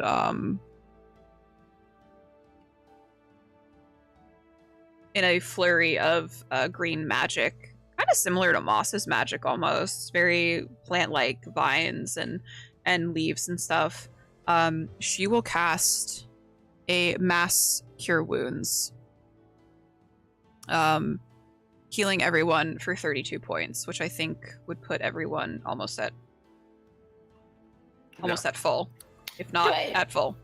Can I maybe get temporary hit points from that? You can have 4 temporary hit points. Outstanding. I'm adding it to my sheet. She's like, you could have given her one. She just wanted to prove she could do it. No, I just wanted more than what I have. Which How we've much was determined is about 12. 32. 32. Yeah.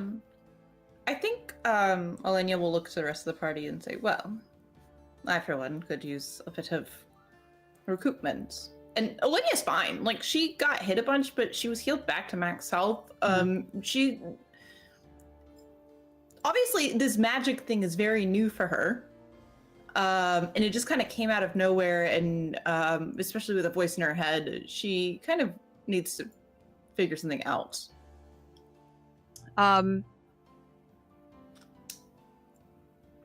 Alenia, Yes, dear. as you're looking at Nuala, there is anger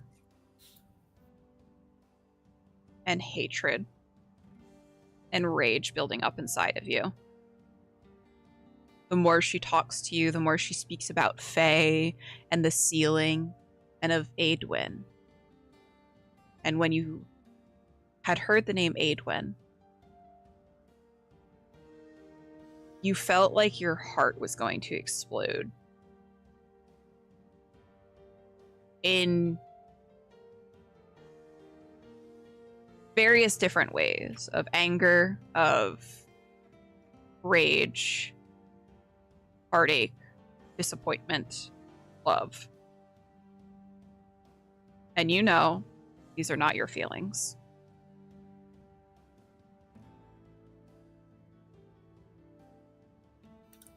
I think feeling these emotions, Alenia's probably has been stepping back. And it probably is a little bit more forceful and almost desperate in the desire to go maybe to a tavern anywhere else but in front of her. Padrina comes out of the cottage. Mistress, I found some. You don't use paper a lot. It was buried under your bed. And she's going to hand over some parchment and everything to Nuala. Nuala will sort of silently jot down a couple of lines. She's going to bite the tip of her thumb and press it down at the bottom of the page. Kind of air the parchment out to let it dry. And then she will fold it up and hand it over to the nearest person to her, which is Aleph. Well, if this is all that you required from me, I kindly ask that you get off of my property, as I need to attend to some things, including fixing my windows. Next, like, I have a question for you, in private. She will gesture for you to follow her, kind of inside, away from the others, as she begins to she grabs a broom and starts sweeping. To like offer to sweep while he asks. Oh yeah, she'll grab another broom and just like toss it to you. You seem to be very powerful magic user. Do you know much of bringing people back? She stops sweeping and looks at you, kind of eyes narrowed. And he has like heavy bags because obviously he didn't sleep at all last night. And he's just like, if she noticed, he's just like trying to get like any one just thread of hope. You want to bring someone back from the dead?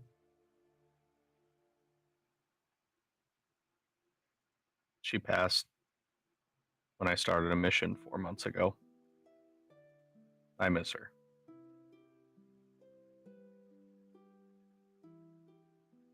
As loath as I am to admit it, if that is your goal, you should seek out Lufier. He is quite adept at that magic now, having been the one to create it.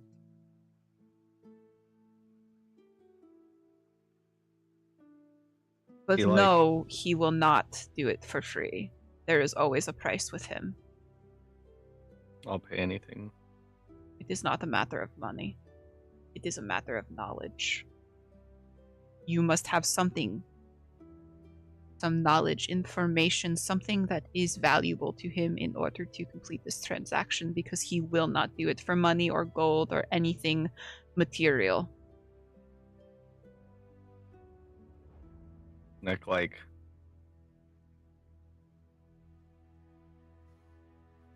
a single manly tear.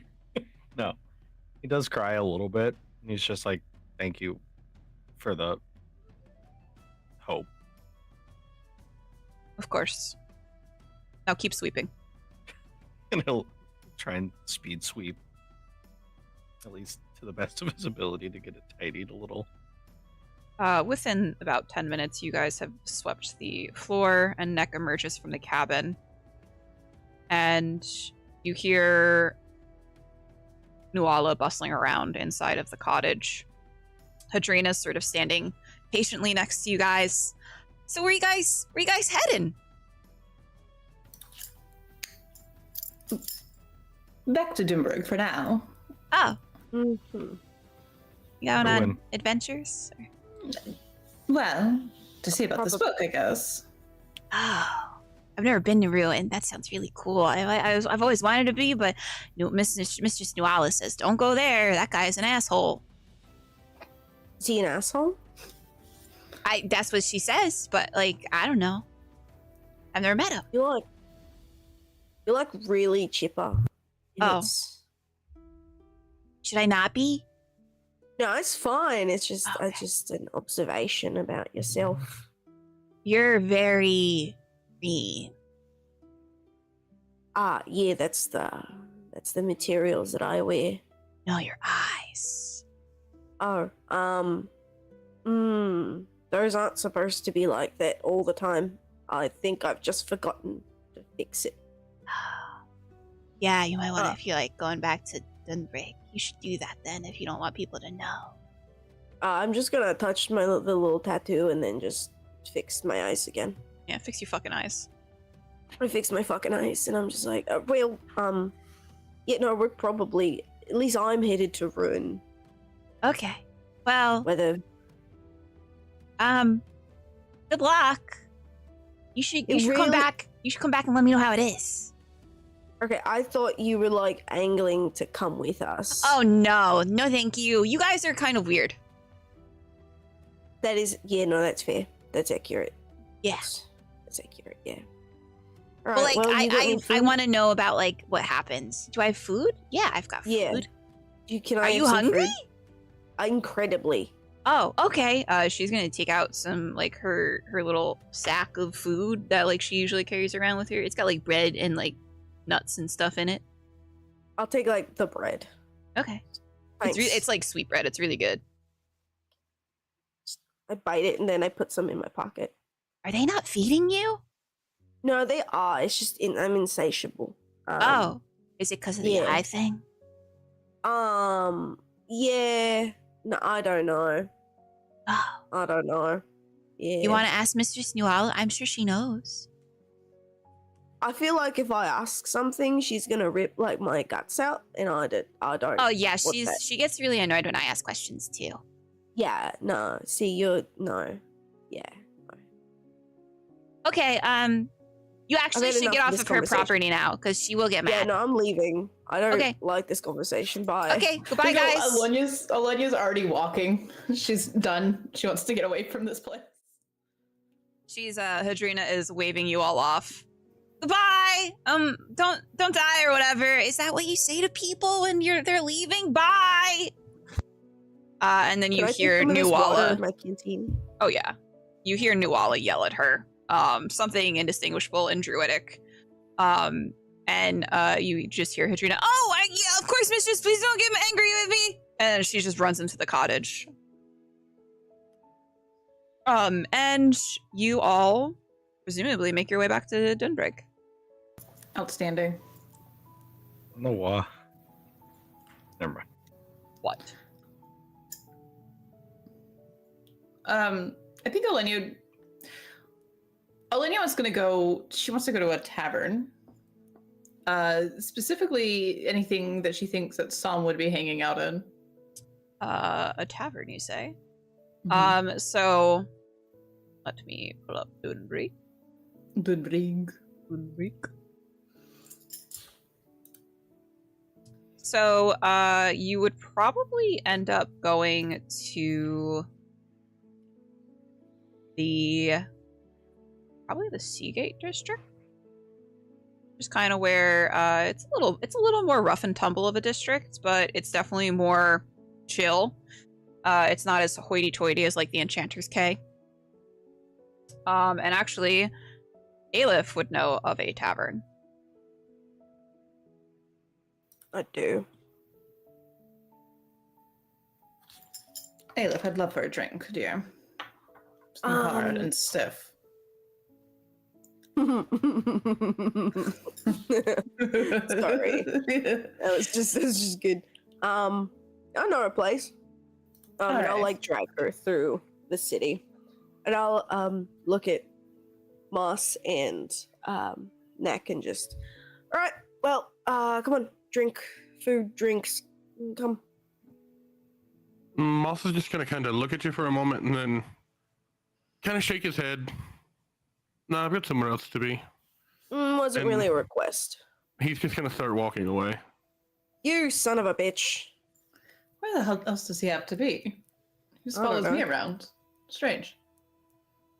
Does this place have enough food to satiate even your gargantuan appetite? Honestly, it does, and it's like, I would suppose it's really good. Then let's go. You're a monster.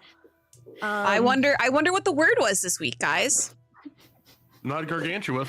It wasn't. I fucked it out. You did. I bungled it. It's alright. Aleph, you are going to lead the party, or at least party minus Moss, to the White Bottle Tavern in the Seagate District, where you had been the previous day. Yeah, I'll take him. And this was the one that I didn't recognize many people, right? This was like just a regular tavern. Yeah, it's a regular tavern. There doesn't seem to be. It's not like the Flaming Goblet where you would look around and see everyone wearing like different clothing in red, signifying that they're a part of some sort of mercenary guild. This seems to be. There's a lot of fishermen here. Seems to be a lot of. There are mercs here, but they don't seem to be mercs that are part of any distinguished organization. Probably just freelancers. There's people that probably have just. I would say it's probably about afternoon, so maybe they're coming in for a lunch here at the tavern. Okay. Just normal people. All right, then I'm just gonna just get around for everybody. Is there a certain green man there? Give me a perception check. Okay. Will do. Oh, wow. I got a nat 20. Okay. Where was that in combat? So as actually, Olenya, you all sit down at a table. It's not too crowded, it's afternoon, so it's not at all that very crowded here. As you sit down at the table, you feel a presence come up behind you. And you hear and you turn and look, and Sam is standing behind you. He kind of looks down at the open seat next to you, as if asking your permission to sit. Just the man I wanted to see. Of course. Sit. He'll sit down and he'll sort of nod to Neck. Nick will nod back. I am. Oddly enough, I was hoping that she would be here. And she sort of looks awkward. Olenya very rarely, if ever, has like genuine feeling towards anyone. other than like maybe one or two people, like Moss, Vadium. That's about it. I think we're leaving Dunbridge soon, and I would be remiss if I didn't tell you how much I enjoyed our excursion yesterday.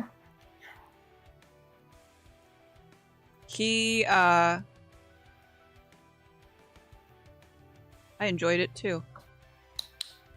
Oh. Shocking. Where will you be going? To Ruin. His like the most expression you've seen on this man's face is his brows kind of just like, oh, go high on his forehead. Is that a good idea? I think it's the only idea at this point. I'm confident in mine and next lineage to make it through safely. He'll look between the two of you and nod. And are you prepared to go? Alenia thinks back on the magic, and she has that sort of hollow feeling in her chest of anxiety. She doesn't really know where it came from or what it means per se. And I think that expression sort of washes over her face. But she gives him a nod and says, and tries to change the subject very quickly. I was given this by Neck, and she motions to the Yukula. Yukula. I would love for further education on just how to use this. I'm not great at it. He looks between you, like you and the weapon, and then he nods and stands up. Come on. Oh. Right now. I see. Okay. Yes. And she'll stand and He's she'll walking. look back at as she's walking with him, she looks back at Neck and Aleph and is just like gives like a really awkward like thumbs up. Are they gonna Train together. no, I meant like, should we stop it? I assume not. I mean, she seemed very flustered, and I think she was starting to blush a little. Okay, She was. we should let that happen. I'm gonna tell Yeah. you, she was blushing, and for Alenia, because of her lavender skin, it shows up as this like deep indigo against her cheeks, and it sort of like crawls across her face. Alright, that was like a little cute. Sure. Alright, you I suppose just drinking for now. Do you guys want can to talk be to- holding that letter? If not, I can hold it. Do you want to hold the letter? Is that what you're asking? Yep. I'll hold the letter. I can. You're holding the book. We should not have all the things on one person. I can hold the letter. It's alright. Okay. You have one very important thing. I can hold the other important thing. And I guess you are the mailman, so. Yeah. I wonder if I have any mail to deliver to Rune. Because I suppose for as long as we're here, I don't really have anything to do. I'm poor. I mean, Elena pays you. Just ask for a raise. I don't want to because if she keeps calling me a commodity, and like I understand, but it does make me feel bad. Not for me, for her. I thought we had like at least a camaraderie. Yeah, no, that's why as soon as you ever take money, you're just a commodity. So you kind of Right. played yourself on that one. I did. Well, you get paid. Not by her. No, but by people. So we're all Yeah, but- commodities. I mean, It's the nature of let's be clear. My employment at this point is also kind of questionable. So maybe have people trying to kill me, maybe not. Who's to say right now? Ah, they won't get you. No, I know they won't. Yeah, no. Pretty sure I trained some of them. They kind of all suck. You also got the kid. Real good going at the shins, so. I'm seriously still kind of sorry about that, but really, that's all No, she can don't get. be. It's great. I'm actually impressed. I'd like to, hang out with them if it's alright. Yeah, but you did get demoted. You are the third best fighter I know now. My Alright, apologies. well, I will take that, to heart. I will feel bad about that. And then Neck will hold out his cup to like cheers. Yeah, no. Cheers. All right, we're going to switch to another part of the city. Moss. Where did Moss go? Moss went back to the docks, where he kind of stayed all night. Moss is just overwhelmed. He'll just kind of sit there, staring out at kind of the harbor, the port. He'll take the ring off of his, or the necklace off of his neck, and kind of hold the ring in his hand and just kind of flip it back and forth. And then he'll pull out the little gizmo that he uses.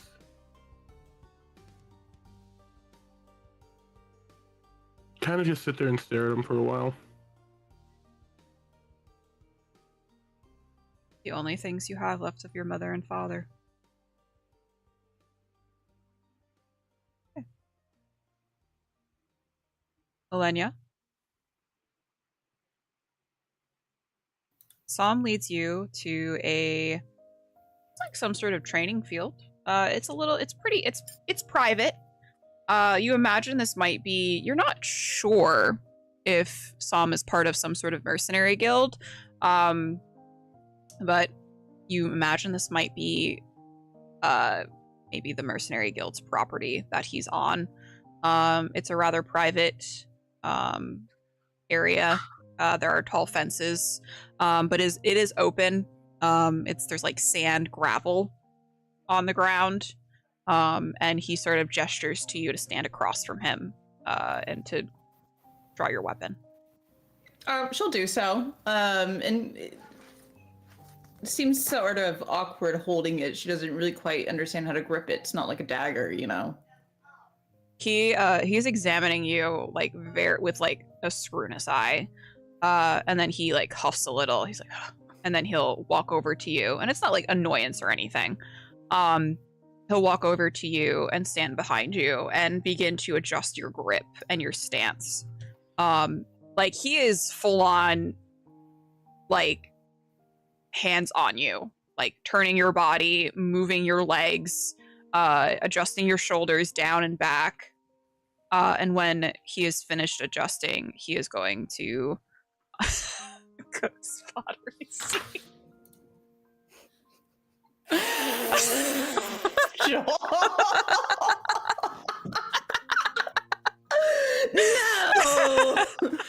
You ruined it! He is going to walk a few paces back, look at that stance that you're in, and then he's going to say, hold that for 5 minutes. I think Olenya, by the time he comes back around and sees her whole face is that deep indigo. And she's like quietly like enraged in herself. She does not show expression like this. Everything is with Olenya is very on her terms. And this is sort of an expression that she does not want to have. It's out of her control. But when he says for her to hold, she holds it with like precision. Mm-hmm. He, for like the 5 minutes that you are holding this, he's sort of circling around you, making sure that your shoulders are kept down, your elbows are kept up, your knees are locked in place where they should be. And then as the time ends, he's going to look at your face. Are you warm? What? Your face is flushed. Are you warm? She hates this.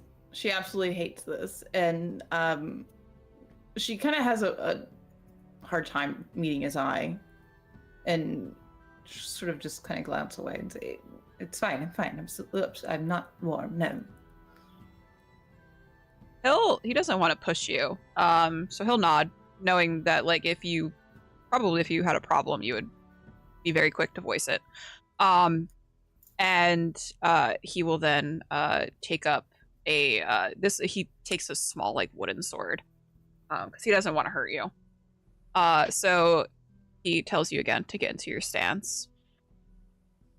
And once you do so, he approaches you very slowly, like mimicking how you should be swinging the weapon.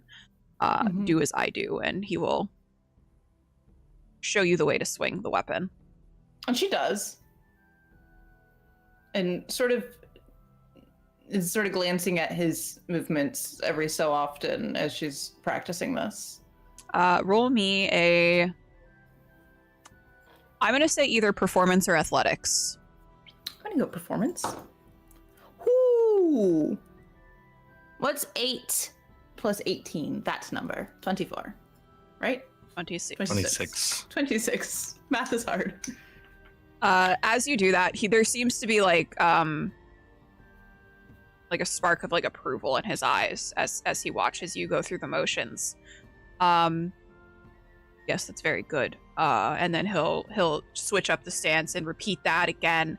And you guys spend quite some time going through different movements with this weapon. And he tells you where to hold it. He'll come up and adjust your grip behind you and adjust your grip, letting you know if you hold it up too high, the balance is going to be off. So you want to make sure that you always hold it dead center in the handle. Definitely not minding getting close to you in this moment. There's moments where you feel his like breath on your like neck. And he seems rather comfortable. Whether it's with you or with what you guys are doing. Maybe both. But he seems quite comfortable teaching you how to wield this weapon. I think there's a dichotomy there where he finds so much comfort. Alenia is like rattled, and it's very obvious. Every time he gets up close to her, she sort of like freezes, and it may seem odd to him since she's not normally like that. But she sort of goes through the motions with him. Mm-hmm. I'll say you guys probably go through like an hour of training. No, 2 hours of training. You have a little bit of a sweat on your brow. And Sam will look at you. I think that is good for today. You will come see me every day until you leave. You continue training. Oh. All right. And she puts the weapon away and sort of standing there awkwardly with him, and she very slowly holds out a hand to shake his. I certainly appreciate it. He like shakes your hand very firm, in a way that he views you as a equal. He's not trying to like crush your hand in any way, but it's definitely like a firm grip. I think again that sort of like throws her off guard. She's so used to people taking her hand to kiss the back of it, and or people who are very like gentle with her, until they're not. Right. And she sort of retracts herself from him and Would you like a meal? right now, together. She holds her breath and she digs into her own coin purse and she holds out a gold coin.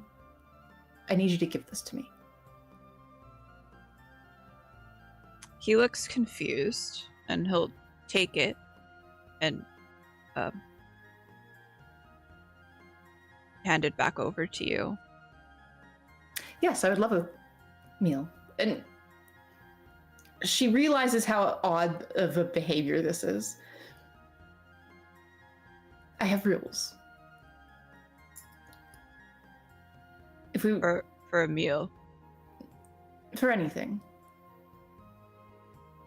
there's value Okay. here, and some, I'll be quite honest with you, I don't spend any amount of time with anybody who is not in my traveling party without payment. Well, I'm training you, so you could have a meal with me in return. I suppose that's all right then. He'll nod and begin to walk slowly again, making sure that you're able to keep up with him. She got little legs. Just got little legs. She'll follow along, and she'll walk next to him, and she sort of like shakes her head and squeezes her eyes closed. I'm sorry. It's just better that way. Better for who?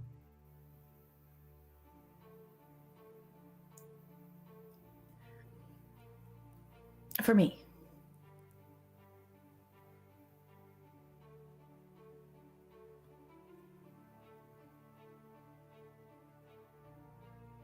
He'll nod. Well, you'll have to excuse me then, because I won't be treating you like a commodity.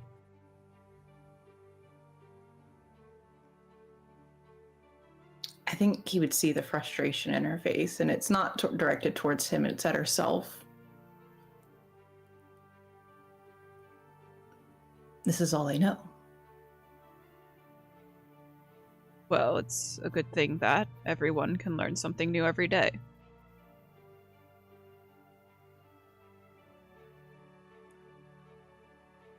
She almost looks pained.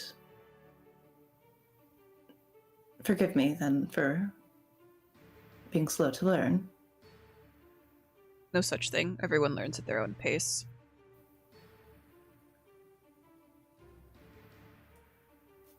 She wants to say something, but she doesn't. She keeps it to herself and sort of moves along.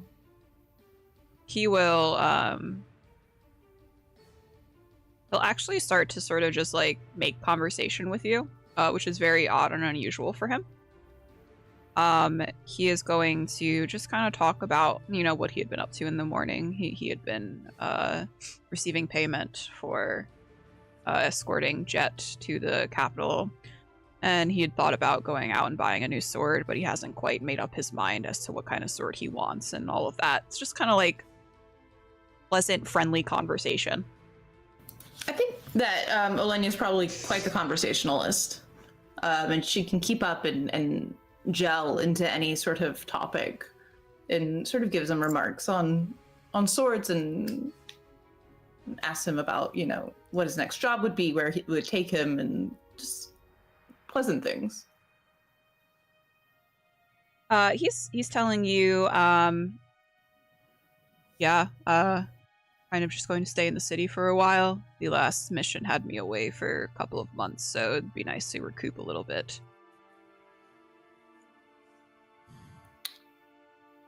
If you're ever here again, once you come back from Ruin, I'd be happy to keep you company.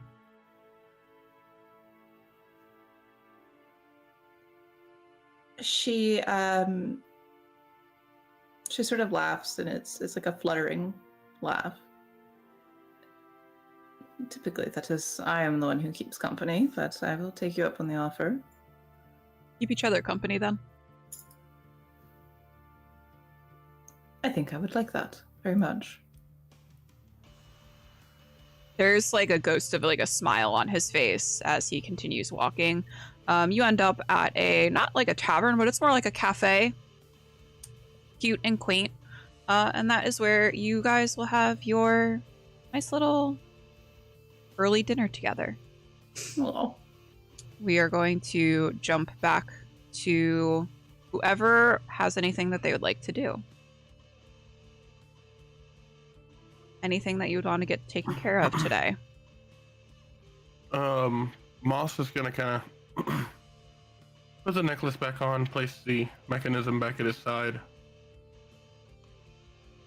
and he's going to kind of get on both of his knees, and he's going to say, he's going to begin prayer to the Tranquil. Tranquil. Oh, okay. And what are you praying for? Do you say it out loud, or do you want to keep that in your own thoughts? I'll DM you. Okay. So, for anyone who doesn't know, the Tranquil is the god that embodies harmony and compassion. She's about peace and contentment.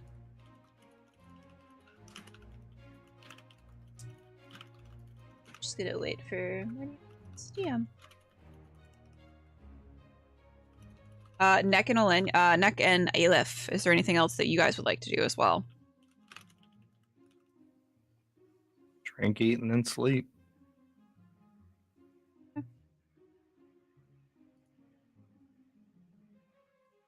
Moss, as you pray,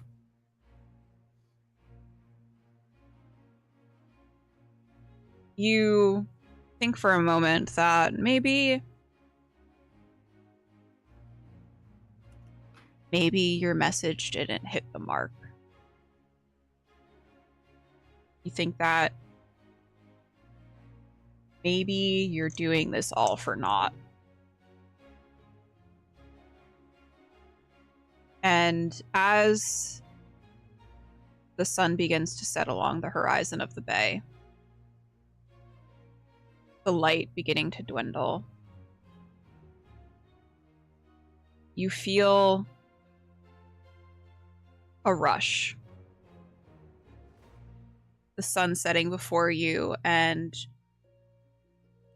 the light rushes towards you along the water, like some sort of divine light. And you're suddenly surrounded by an aura of calm. The agitation and rage that you are feeling begins to dissipate. The pain that you are feeling subsides. And there is a message of a feeling for you to hold on, for you to keep going, as it will get better.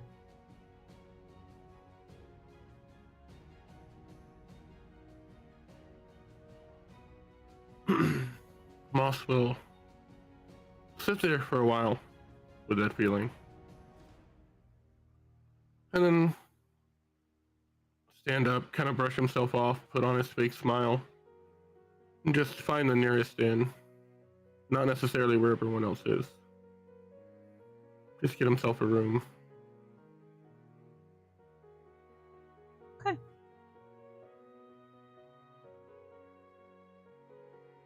And Neck and Aleph, do you guys part ways once more at the end of the day? I would think so. Seeing as he's staying with his family. Okay. She's not gonna crash on his couch. Yeah. And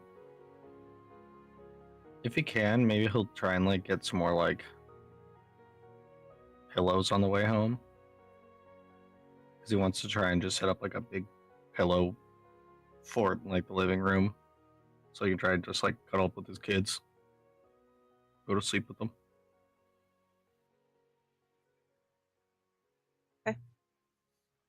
And Aleph, you managed to find in the Seagate district, as you and Neck part ways, there is looks like some sort of shack, abandoned house that you're able to kind of shimmy your way through the boarded up windows. That is where you would like to stay for the night. It's like there's nothing around. She'll probably use her like sleeping bag that she's had and just kind of toss it on the ground and just sleep like propped up against the wall. Okay. So we will now part from our party and change views. At the center of the city, within the Silver Spire Heights, from atop one of the highest towers in Doulahan's Keep, two women stand on the balcony, looking out upon the city. Their city. Their obsidian eyes betray nothing, jaws set with a painfully blank expression. Your Majesties. A voice in the room beyond them calls. Ogun, for as commanding and domineering a man he is, appears timid in the presence of the twin queens, who turn to face him in unison. The glow of the setting sun halos them in a warm orange light, like otherworldly entities. Well, they say once again in sync, so perfectly so, it's unnerving.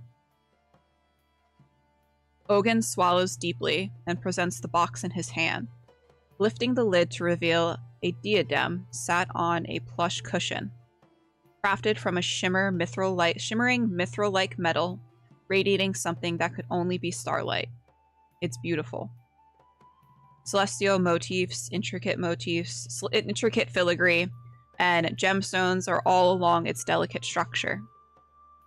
There is a long pause as the women look down upon the headpiece. The silence enveloping them is uncomfortable, but Ogun will not be the one to break it.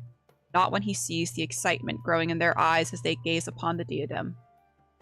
Ogun can feel the sweat roll down the back of his neck as the women finally look up, turning to look at each other instead, a slow smile tugging at the edges of their lips. And that is where we will leave Volume 1.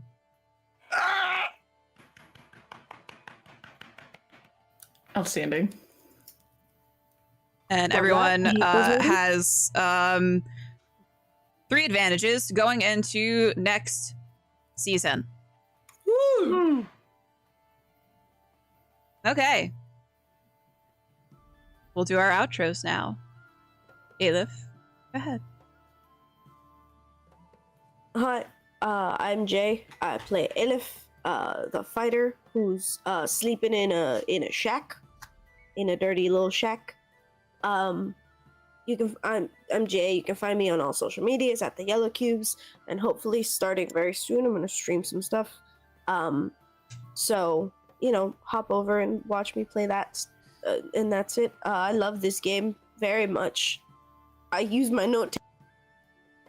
You muted yourself. You muted I yourself, use my Jay. note-taking skills for good. I'm sick. Leave me alone. Okay. I'm a Morning.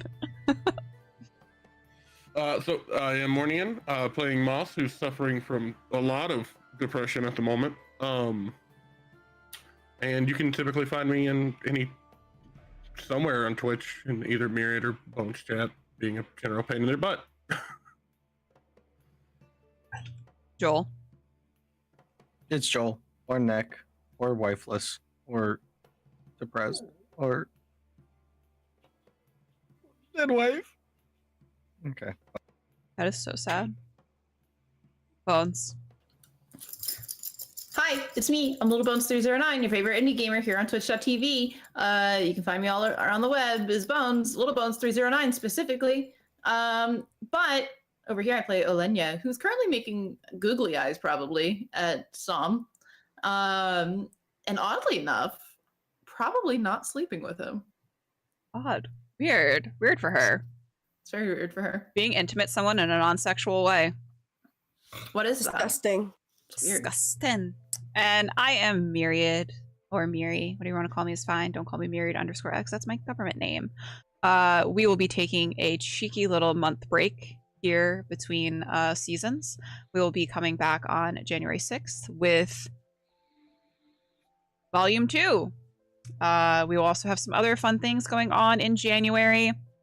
We have a one-shot planned. We've got like maybe a mini series coming up on this channel. And as always, I will be here on normally Tuesdays and Wednesdays playing some video games with y'all. So make sure to hit that follow button if you want to keep up with what we're doing. So yeah, I think that this was a very nice session. Thank you guys. Thank you to my players. Y'all are wonderful. A mini series. You know what I'm talking about. Yes, we'll be doing a mini series. But yeah, thank you all to my players. You guys are fantastic. I wouldn't want to do this with any other group of people. I love you guys so much. And yeah, wave goodbye, everyone. Goodbye. Goodbye.